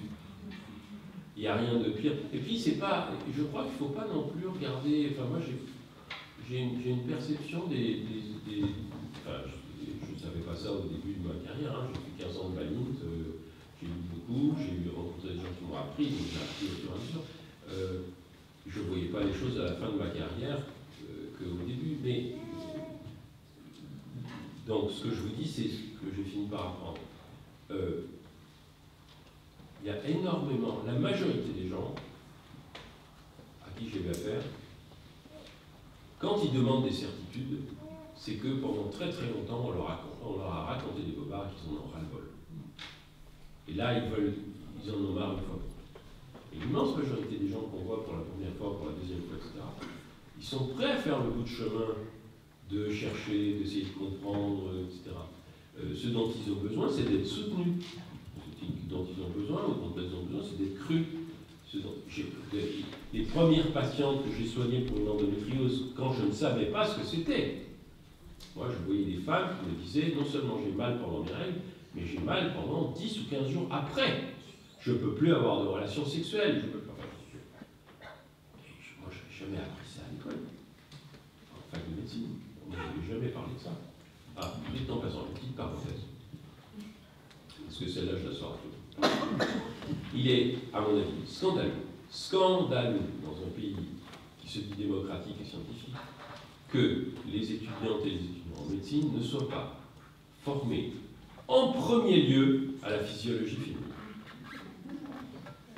Pourquoi? Parce que dans la vie physiologique d'un homme, il n'y a qu'une seule chose, c'est la puberté. Il ne se passe rien d'autre. Il ne se passe rien d'autre. Ça peut être très pénible, j'en sais quelque chose, mais enfin, il ne se passe rien d'autre. Et ça s'arrête. Dans la vie physiologique d'une femme, ça commence à la puberté. Et ça s'arrête, parfois jamais. Elle meurt avant. Et les bouleversements physiologiques et les souffrances variables d'une femme à une autre, bien entendu, mais qui peuvent être importantes et intenses et qui peuvent leur pourrir la vie, ça dure pendant, au bas mot, 35 ou 40 ans. Wow! Bon. Donc, c'est scandaleux de n'enseigner la physiologie, et je parle de la physiologie, je parle même pas des maladies, hein. La physiologie féminine, c'est scandaleux de ne la réserver qu'aux gynécologues obstétriciens et aux sages-femmes et de ne pas enseigner ça à toutes et à tous les professionnels de santé, y compris à commencer par les médecins généralistes. Parce que tout le monde va avoir affaire à une femme. Non, mais donc, entre parenthèses, déjà, c'est un biais de perception énorme. Une autre anecdote qui me vient là comme ça, spontanément, c'est la jeune femme qui vient au centre d'interruption de grossesse en me disant « je ne comprends pas, je suis enceinte alors que je prends la pilule et je ne l'ai pas oubliée ». Contrairement à beaucoup de mes confrères, je la croyais, parce que si elle me dit qu'elle l'a pas oubliée, c'est qu'elle n'a pas oublié. Parce que quand elle oublie, elle vous dit « je m'en veux, je l'ai oublié ». Donc, elle avait pas oublié. Je ne comprends pas. Je dis « vous prenez un autre traitement ?» « Oui, je prends tel traitement pour mon épilepsie. » Ah, il y a des traitements anti-épileptiques qui annulent les effets de la pilule. Je dis, mais alors le neurologue vous a pas... Ah ben non, il ne m'a même pas demandé si je prenais la pilule ou pas. Je suis une femme de 25 ans, spontanément, on se dit, bon, déjà, elle peut être enceinte, donc il ne faut peut-être pas lui donner certains traitements de l'épilepsie parce qu'ils sont tératogènes. Et puis deuxièmement, on ne lui donne pas l'anti-épileptique qui risque d'inhiber les effets de sa pilule. Mais ça, pour savoir et pour y penser, il faut avoir reçu une indication et une information sur la physiologie des femmes et le fait que, eh ouais, les femmes, des fois, elles peuvent être enceintes, et des fois, elles ne veulent pas être enceintes. Donc, Oui, ouais. Et je suis content que ça vous fasse rire parce que c'est tragique, quoi. Bon. Alors, la moindre des choses, ce serait quand même qu'on prenne conscience d'un certain nombre de choses qui sont communes à tous les êtres humains, et puis qu'on s'en occupe de façon, si vous voulez, comment dirais-je, appropriée.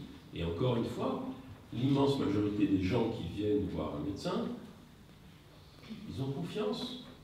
Bon, s'ils ont vraiment été boulés beaucoup, s'ils ont vraiment des problèmes, genre, je ne sais pas comment vous avez payé mon loyer et on va m'expulser la semaine prochaine, ils peuvent être énervés. Souvent, ils ne sont pas énervés envers le médecin. Ils viennent chercher une solution chez le médecin, avec tout leur bagage, et comme ils n'ont pas le temps de parler de tout leur bagage, que le médecin n'a pas le temps de les écouter parler de tout leur bagage, on va au plus pressé, et puis ils sont énervés après le médecin parce qu'il ne leur donne pas la réponse dont ils pensaient que c'était celle qu'ils devaient recevoir. Des fois, ils pensent ça par erreur, parce qu'on leur a pas dit mieux que ça. C'est pas parce qu'ils sont obtus, c'est pas parce qu'ils sont stupides, c'est juste parce qu'ils sont dans un entonnoir. Parce que dans un entonnoir, on ne réfléchit pas bien. Donc, encore une fois, dans le monde idéal où les professionnels de santé ont le temps, il y en a qui l'ont. Il y en a qui reçoivent sur rendez-vous toutes les 30 ou 45 minutes à prix d'or. Ils ont le temps. Donc ils n'ont aucune excuse. Tout le monde ne l'a pas. Mais voilà, le plus souvent, ce n'est pas des certitudes dont les gens ont besoin. Ils ont besoin d'être accompagnés, ils ont besoin d'être soutenus, ils ont besoin d'être crus, ils ont besoin qu'on leur fasse confiance, ils ont besoin qu'on les traite bien en leur parlant gentiment. Et malheureusement, il y a beaucoup de gens qui ne reçoivent même pas ça. Merci pour vos exemples nombreux et différents. J'ai une question particulière, alors peut-être hors cadre, je ne sais pas, concernant la qualité de l'endormissement, on va dire, pendant une opération chirurgicale. Oui. Est-ce qu'il arrive encore aujourd'hui en France que les personnes ressentent de la douleur? Ben, comme c'est individuel, oui, il arrive que des anesthésies ne soient pas totales et complètes, bien sûr. Mais cela n'a rien à voir avec ce qui a été donné comme médicament, je vais appeler ça médicament, je n'ai pas le terme technique.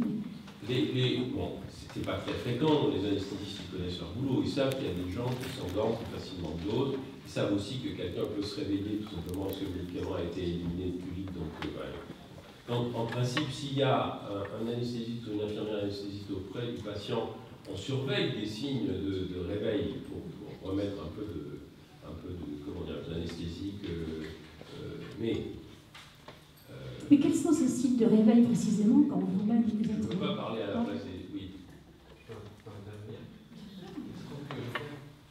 Il opère, on peut dire. Ah, vous pouvez passer le micro. Je suis peut-être plus compétent. Je ne suis pas anesthésiste.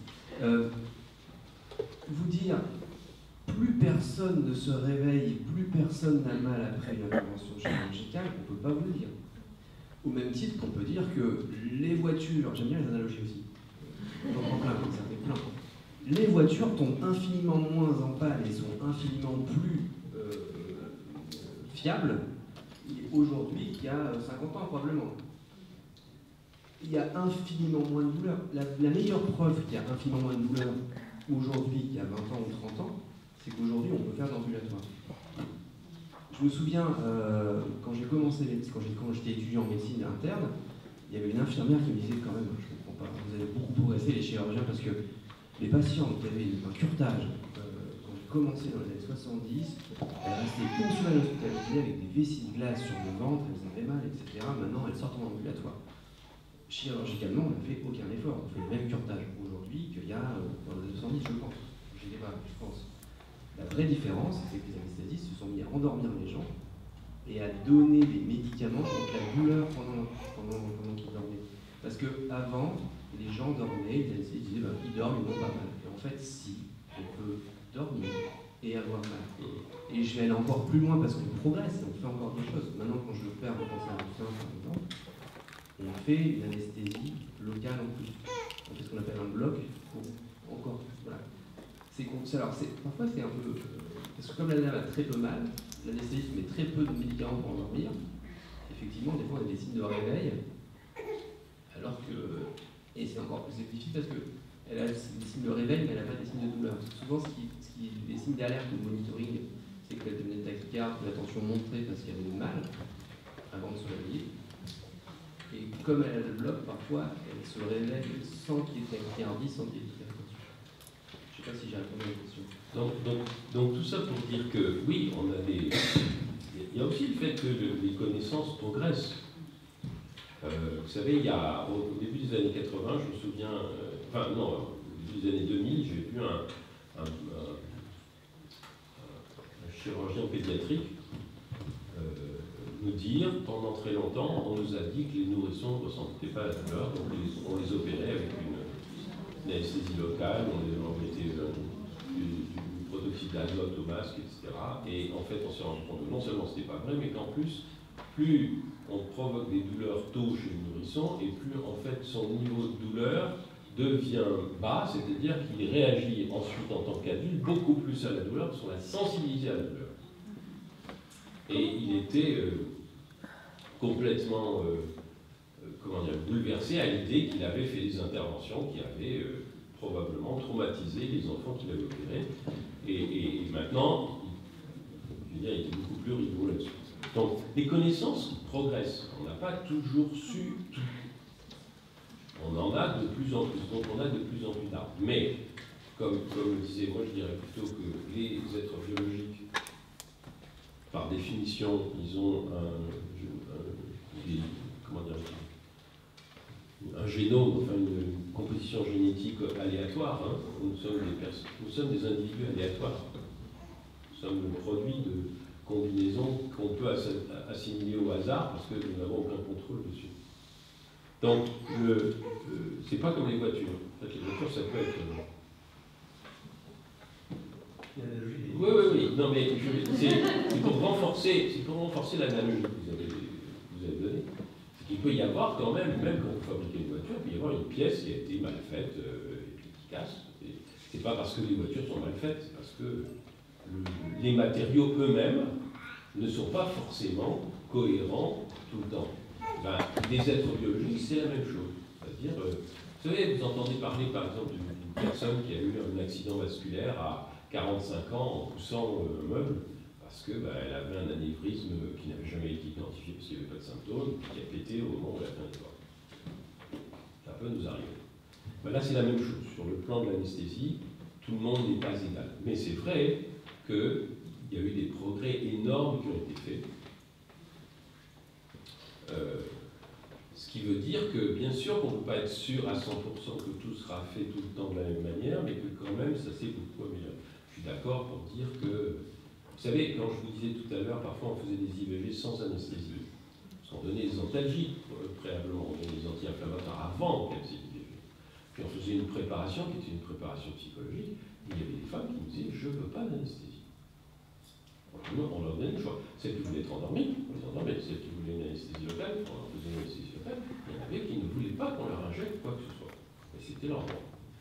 Et ça se passait très bien. Pourquoi? Parce qu'elles étaient prêtes, on les avait préparées. C'est comme l'accouchement. C'est comme l'accouchement. Donc, la psyché, dans le bouquin, il y a un truc sur l'hypnose et l'auto-hypnose aussi. Parce qu'on peut calmer ses douleurs par auto-hypnose. On n'a même pas besoin de quelqu'un. Si quelqu'un vous l'apprend, vous pouvez le faire. Donc, on sait beaucoup plus de choses aujourd'hui. Mais il faut que ce savoir il se diffuse, y compris sur les conditions dans lesquelles on traite la douleur. Parce que si on ne connaît pas les choses qui existent, pourquoi elles peuvent être bien faites, pourquoi des fois elles ne le sont pas autant, c'est beaucoup plus difficile d'appréhender s'il y a eu, effectivement, si les choses qui auraient dû être faites l'ont été ou non. C'est un peu à ça qu'on essaye de viser. Oui. Moi, je voulais juste revenir sur la certitude. Je pense que pour moi, je suis professionnelle de santé aussi, je pense que la certitude est un danger. La certitude est un danger. Je pense qu'il faut s'interroger constamment. Parce que la certitude, c'est une routine et on ne se pose plus les questions quand on a des patients en face. Ça, c'est une première chose. La seconde, c'est on professionnels de santé qui, en réalité, ne prennent pas soin d'eux. Et donc, du coup, je pense que c'est aussi c'est un regard, le regard qu'ils portent sur eux, c'est aussi un danger sur le regard qu'ils peuvent porter sur les autres, à mon sens. Oui, voilà, les êtres humains, c'est pas des robots. Même les robots, on leur apprend à protéger les autres et à se protéger. Allez-y, madame. Non, mais en même temps, je reviens sur ce qu'a dit Isabelle. Oui, les soignants prennent peut-être moins soin d'eux, mais l'assistante est aussi maltraitante. Et moi, je crois beaucoup, alors pour être professionnel de santé, à tout ce que vous dites là, sur la prise en charge de la douleur. Moi, je suis des patients extrêmement douloureux. Je crois beaucoup au temps qu'on passe avec eux, à la relation qu'on développe avec eux, au regard qu'on pose sur eux. Malheureusement, alors moi j'ai la chance d'être dans un service où on peut faire tout ça. Malheureusement, tout le monde ne peut pas le faire. On nous demande de plus en plus une suractivité, des protocoles. Et les protocoles, c'est quoi? C'est juste lutter contre l'incertitude. Hein, si on applique, on réfléchit pas tout. Donc, bon, voilà. Mais croyez que nous, les internes qui passent avec nous, on travaille beaucoup la médecine du doute et de l'incertitude. Justement pour qu'ils puissent peut-être regarder différemment la question. C'est pour ça que j'ai insisté sur le fait que l'environnement compte énormément. Et nous ne sommes pas toujours maîtres ou maîtresses de notre environnement, ni de travail, ni de vie. Bonjour, je voulais vous poser une question. Dans la prise en charge de la douleur, pensez-vous qu'il y a des gens qui peuvent revendiquer la douleur? Revendiquer la douleur comme un état qui les, enfin, entre guillemets, qui leur permet d'exister. Et dans ce cas, qu'est-ce que vous penseriez d'une prise en charge globale? Et j'ai l'impression que dans nos sociétés, il y a des freins à l'acceptation d'une prise en charge de la psychologie de la personne. Et de comment prendre en charge ces gens qui, quelque part, revendiquent leur douleur comme un état de fait. Alors, je ne sais pas à qui vous faites allusion, à quel genre de personnes vous pensez. Je pense que... Et la non-reconnaissance dans nos sociétés de certaines pathologies qui font qu'il y a des gens qui souffrent encore plus. Les fibromyalgies, qui, à ma connaissance, ne sont pas trop reconnues. Et il y a des gens qui se revendiquent d'une non-reconnaissance de cette pathologie. Mais vous voulez dire qu'ils veulent continuer à souffrir pour pouvoir convaincre les gens qui souffrent? Je n'en sais rien. Je vous pose simplement la question. Je n'en sais rien et je ne me permettrai pas de juger ces personnes qui souffrent, puisqu'elles souffrent. Je pense que la première chose, ce serait peut-être d'essayer de... Et ça, il y a que vous qui pouvez le faire parce que vous savez ce que vous avez dans la tête, c'est essayer de penser de qui est-ce que je parle. Et de prendre, s'il y a plusieurs personnes auxquelles vous pensez, de les prendre individuellement. Parce qu'il n'est même pas sûr que 3 personnes qui semblent souffrir de la même manière pour les mêmes raisons, que ce soit véritablement la même raison. Je crois que c'est ça qui est le plus difficile, c'est de prendre chaque situation de manière individuelle, même si, par exemple, les gens se regroupent, les personnes ont tendance à se regrouper par, on va dire, par pathologie ou par syndrome ou par, oui, on va dire par pathologie, mais parfois ce sont des apparences. C'est-à-dire que dans un même cadre pathologique, on peut mettre des gens qui souffrent de choses très différentes, mais qui ont, par exemple, en commun d'avoir des douleurs chroniques, les douleurs neuropathiques. Il y a 12 types de douleurs neuropathiques. Mais par simplification, on les regroupe. Et pourtant, leurs besoins ne sont pas les mêmes. Donc je crois que... Maintenant, je ne sais pas ce que c'est revendiquer sa douleur. Je sais une chose, c'est que, bien sûr que la douleur peut avoir un sens, le fait d'être douloureux peut avoir un sens, mais que l'immense majorité des gens qui ont mal, même si leur douleur a un sens, préfèrent ne pas avoir mal. Et je crois que l'objectif à ce moment-là, c'est d'essayer de trouver avec ces personnes, des fois qu'est-ce qu'elles veulent, mais aussi ça c'est un grand principe qu'on ne s'enseigne pas assez en médecine, c'est qu'est-ce qu'elles ne veulent pas. Parce que des fois c'est plus facile de dire ce qu'on ne veut pas, que de dire ce qu'on veut parce qu'on ne sait pas ce qu'on veut. Moi j'aimerais avoir le prix Nobel de littérature, mais... Bon, mais je sais, hein, oui, vous êtes gentil. Non mais c'est pas réaliste. Mais je sais ce que je veux pas, et ça c'est réaliste. Ce que je veux pas est très réaliste. Il y a des choses que je ne veux pas et que j'ai fait en sorte de ne pas subir. Donc, des fois, par exemple, quelqu'un qui a mal, quand on lui dit vous voulez ne plus avoir mal, très curieusement, des fois, il y a des gens qui vous disent non, ce que je voudrais, c'est pouvoir faire telle chose, pouvoir accomplir telle tâche, pouvoir... Parce que je peux tolérer un certain niveau de douleur, mais ce que je ne tolère pas, c'est de ne pas, je ne sais pas moi, aller faire mes courses. Oui. Donc, c'est souvent, plutôt que de se focaliser sur l'expression de la douleur elle-même, on gagne à essayer de regarder avec elle, ok, bon, quels sont vos objectifs? On ne va pas parler de la douleur elle-même, on va dire, quels sont vos objectifs concrets que vous voulez atteindre? Vous savez, les personnes qui ont des arthroses développées, des mains par exemple, des articulations, on leur invente, par exemple, la fourchette couteau. S'il y a une main qui ne marche pas, elles peuvent à la fois couper. On trouve des aménagements. Personnes qui ont du mal à marcher, on leur procure quelque chose qui va les aider à marcher. Donc, souvent, on se focalise sur la chose apparente, la douleur, alors qu'en fait, on pourrait s'occuper des trucs qui sont autour et qui seraient beaucoup plus utiles dans l'immédiat. Et encore une fois, parfois, quand on facilite la vie d'une personne qui souffre de douleurs chroniques, elle souffre moins, à traitement équivalent. Elle souffre moins parce que sa vie est facilitée. Quand vous avez, je sais pas moi, la grippe ou n'importe quoi, et que vous donnez des coups, qu'est-ce que vous faites? Il y a des gens qui vont se coucher. Puis moi, par exemple, je me mets devant la télé et je regarde une télésérie que j'aime beaucoup. Quand je regarde la télésérie que j'aime beaucoup, c'est l'auto-hypnose, je ne sens plus rien.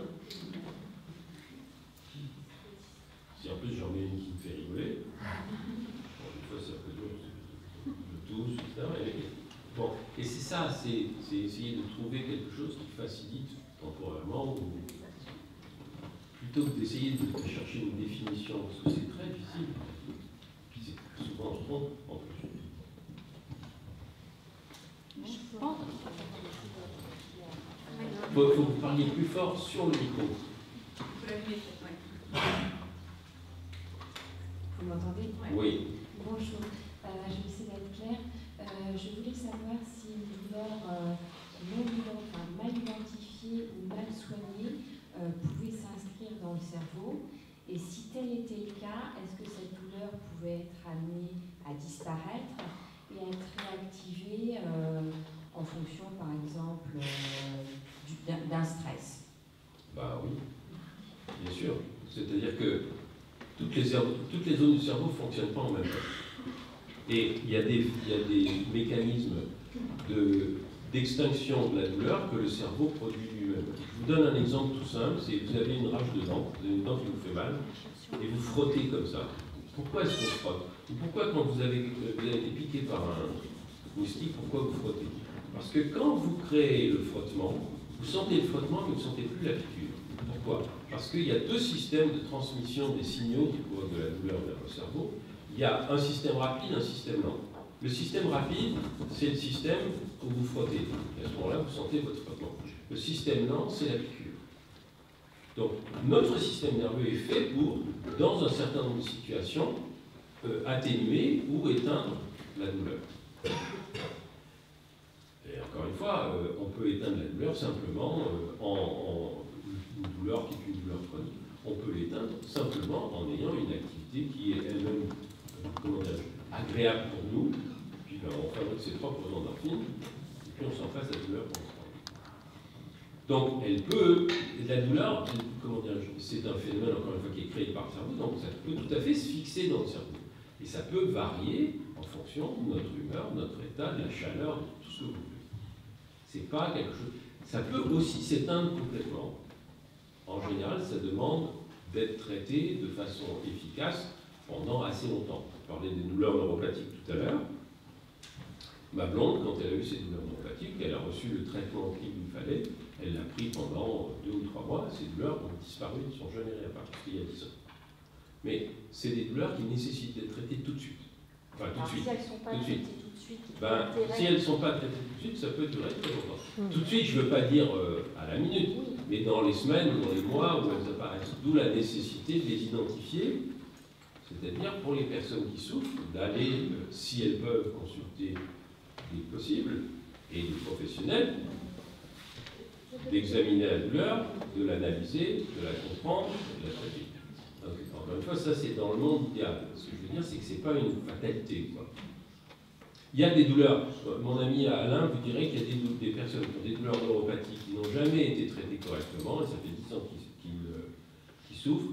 On les met sous traitement. Quand on leur donne le traitement approprié, au bout de 2-3 mois déjà, ils vont mieux.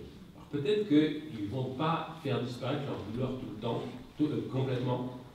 Ils vont rester à un niveau de douleur minime, mais comparativement à ce qu'ils souffraient avant, il n'y a pas photo, quoi.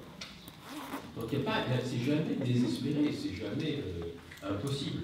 Oui, donc recommencer par le début. Par le début. D'autre part, le cerveau et le système nerveux, c'est quelque chose de très plastique, qui peut être remodelé. Regardez les personnes qui ont eu des accidents et qui réapprennent à marcher après un accident. C'est parce que le système nerveux, c'est pas juste à cause des muscles, hein, parce que le système nerveux lui-même, ils apprennent à refaire des connexions. Les gens qui ont fait des accidents vasculaires cérébraux, qui refont des connexions, à force de s'entraîner à refaire des gestes, et ces connexions se font dans d'autres zones, qui sont des zones qui n'ont pas été lésées, et dans lesquelles ils reprennent une capacité. Donc il y a ça aussi, c'est voilà, le système nerveux, c'est pas c'est pas figé, exactement. C'est pour ça qu'on apprend, c'est pour ça que quand on grandit, on apprend des choses qu'on peut les apprendre d'ailleurs très tard dans la vie. Oui, d'abord, je voudrais remercier la MGL d'avoir pris l'initiative d'organiser cette manifestation. Et j'aurais 2 questions à vous poser sur le soulagement de la douleur. Vous avez évoqué le paracétamol d'une part et la morphine d'autre part. Entre ces 2 extrêmes, est-ce qu'il n'y a pas d'autres méthodes? Je pense en particulier à une méthode douce qui serait le recours à la sophrologie, voir ce que vous en pensez. Puis une autre méthode qui fait débat, c'est le recours au cannabis thérapeutique. Alors, est-ce que c'est une revendication de Bobo, ou est-ce qu'il y a de ce côté-là des moyens de soulager la douleur? Je n'ai pas de religion particulière, c'est ça, une interrogation. Mais c'est une très très bonne question. C'est une très bonne question. J'étais un militant du cannabis thérapeutique dans les années 70. Parce que le cannabis thérapeutique a été testé il y a très très longtemps. Et on sait que tout ce qu'on appelle les drogues psychotropes, il n'y a pas que le cannabis, il y a le LSD, il y a la psilocybine, c'est-à-dire le champignon hallucinatoire, à dose extrêmement faible, provoque des transformations et des modifications du système nerveux. Et en particulier, on sait que, enfin dans les années 70, on savait que donner une dose unique de LSD à une personne qui avait une maladie en phase terminale, ça créait, ça faisait baisser l'anxiété. Il ne s'agissait pas de lui donner du LSD tous les jours, hein. C'est de lui donner une dose unique. Ça faisait baisser l'anxiété. Ça ne résolvait pas le problème de son cancer, ça lui permettait de ne pas vivre dans l'angoisse en permanence. Toutes les substances qui sont susceptibles d'intervenir sur le système nerveux, et en particulier les substances que nous qualifions de drogue. Pourquoi on les qualifie de drogue? Parce qu'elles existent depuis la plus haute, enfin elles sont utilisées depuis la plus haute antiquité. La morphine, l'opium, c'était la même chose. Pourquoi? Parce qu'elles produisaient une sensation d'endormissement, de bien-être, elles calmaient l'angoisse, etc. Donc oui, bien sûr, le cannabis thérapeutique, il est en voie d'expérimentation dans des pays dans lesquels c'est pas. Et effectivement, ça marche vachement bien. Vous parliez de fibromyalgie tout à l'heure. Moi, j'ai une personne dans ma famille qui a une fibromyalgie. Au Canada, où le cannabis est utilisé, alors toutes les essences sont commercialisées sous différentes formes. Hein. Il y a des essences qui le soulagent, d'autres pas. Enfin, il y a des doses et des dosages des différents composants qui le soulagent, d'autres pas. Là où c'est autorisé, ben, ça a changé sa vie. Bon. Donc oui, absolument. La sophrologie, alors la sophrologie, là on est plutôt sur le côté de toutes les techniques qui permettent justement de faire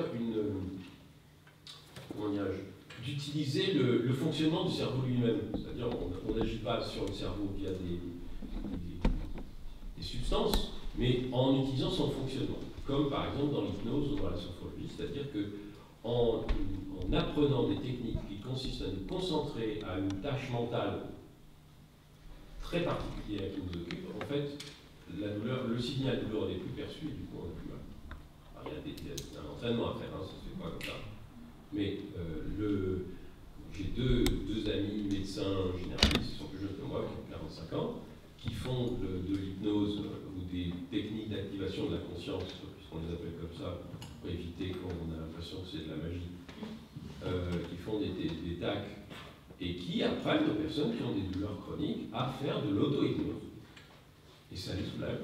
Simplement parce qu'on utilise, encore une fois, le fonctionnement qu'on connaît maintenant du système nerveux et du cerveau lui-même. Donc, comment dirais-je, c'est très important parce que ça permet justement de ne pas reposer forcément sur des produits qui peuvent avoir des effets secondaires.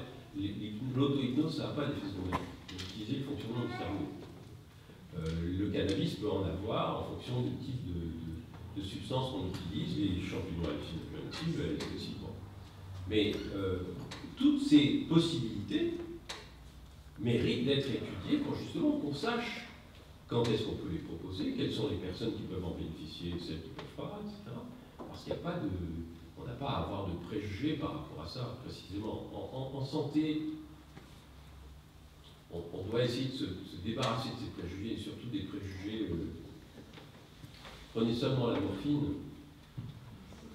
Quand j'étais médecin généraliste à la campagne, dans la Sarthe, un jour, le pharmacien reçoit le représentant de la sécurité sociale qui vient dire, écoutez, je suis embêté, mais le docteur Zafran, là, il prescrit 4 fois plus de morphine que les autres médecins du canton. Bon, j'étais plus jeune, hein. Et il lui dit, c'est vraiment pour des patients? Vous êtes sûr que c'est pas pour lui? Alors le pharmacien se met à rigoler, il dit, bah oui, je suis sûr que c'est pour les patients, c'est moi qui leur délivre. Il ne part pas avec la morphine qu'il a prescrite. D'ailleurs, je ne le vois pas. Quand il prescrit la morphine, les patients viennent la demander, je la leur donne, ou je vais leur délivrer à domicile, parce que souvent il y avait des gens qui étaient évidemment, des gens qui avaient des cancers avancés, qui avaient besoin de leur morphine, c'était lui qui leur donnait. Ça voulait dire quoi? Ça voulait dire que, alors que j'étais le médecin le plus récemment arrivé, et que j'avais sûrement pas plus de patients qui avaient des cancers avancés que mes confrères, c'est-à-dire que mes confrères en prescrivaient beaucoup moins. Et ça, je sais pourquoi. C'est que il y avait une sorte de tabou autour de la prescription de morphine.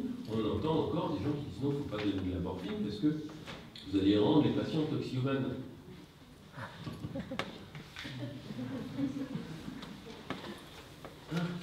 Oui, bien sûr qu'aux États-Unis, ils ont balancé des opiacés à Tire-Larigot, mais ils ont balancé des opiacés aussi. Il y a des gens qui n'avaient pas besoin d'opiacés.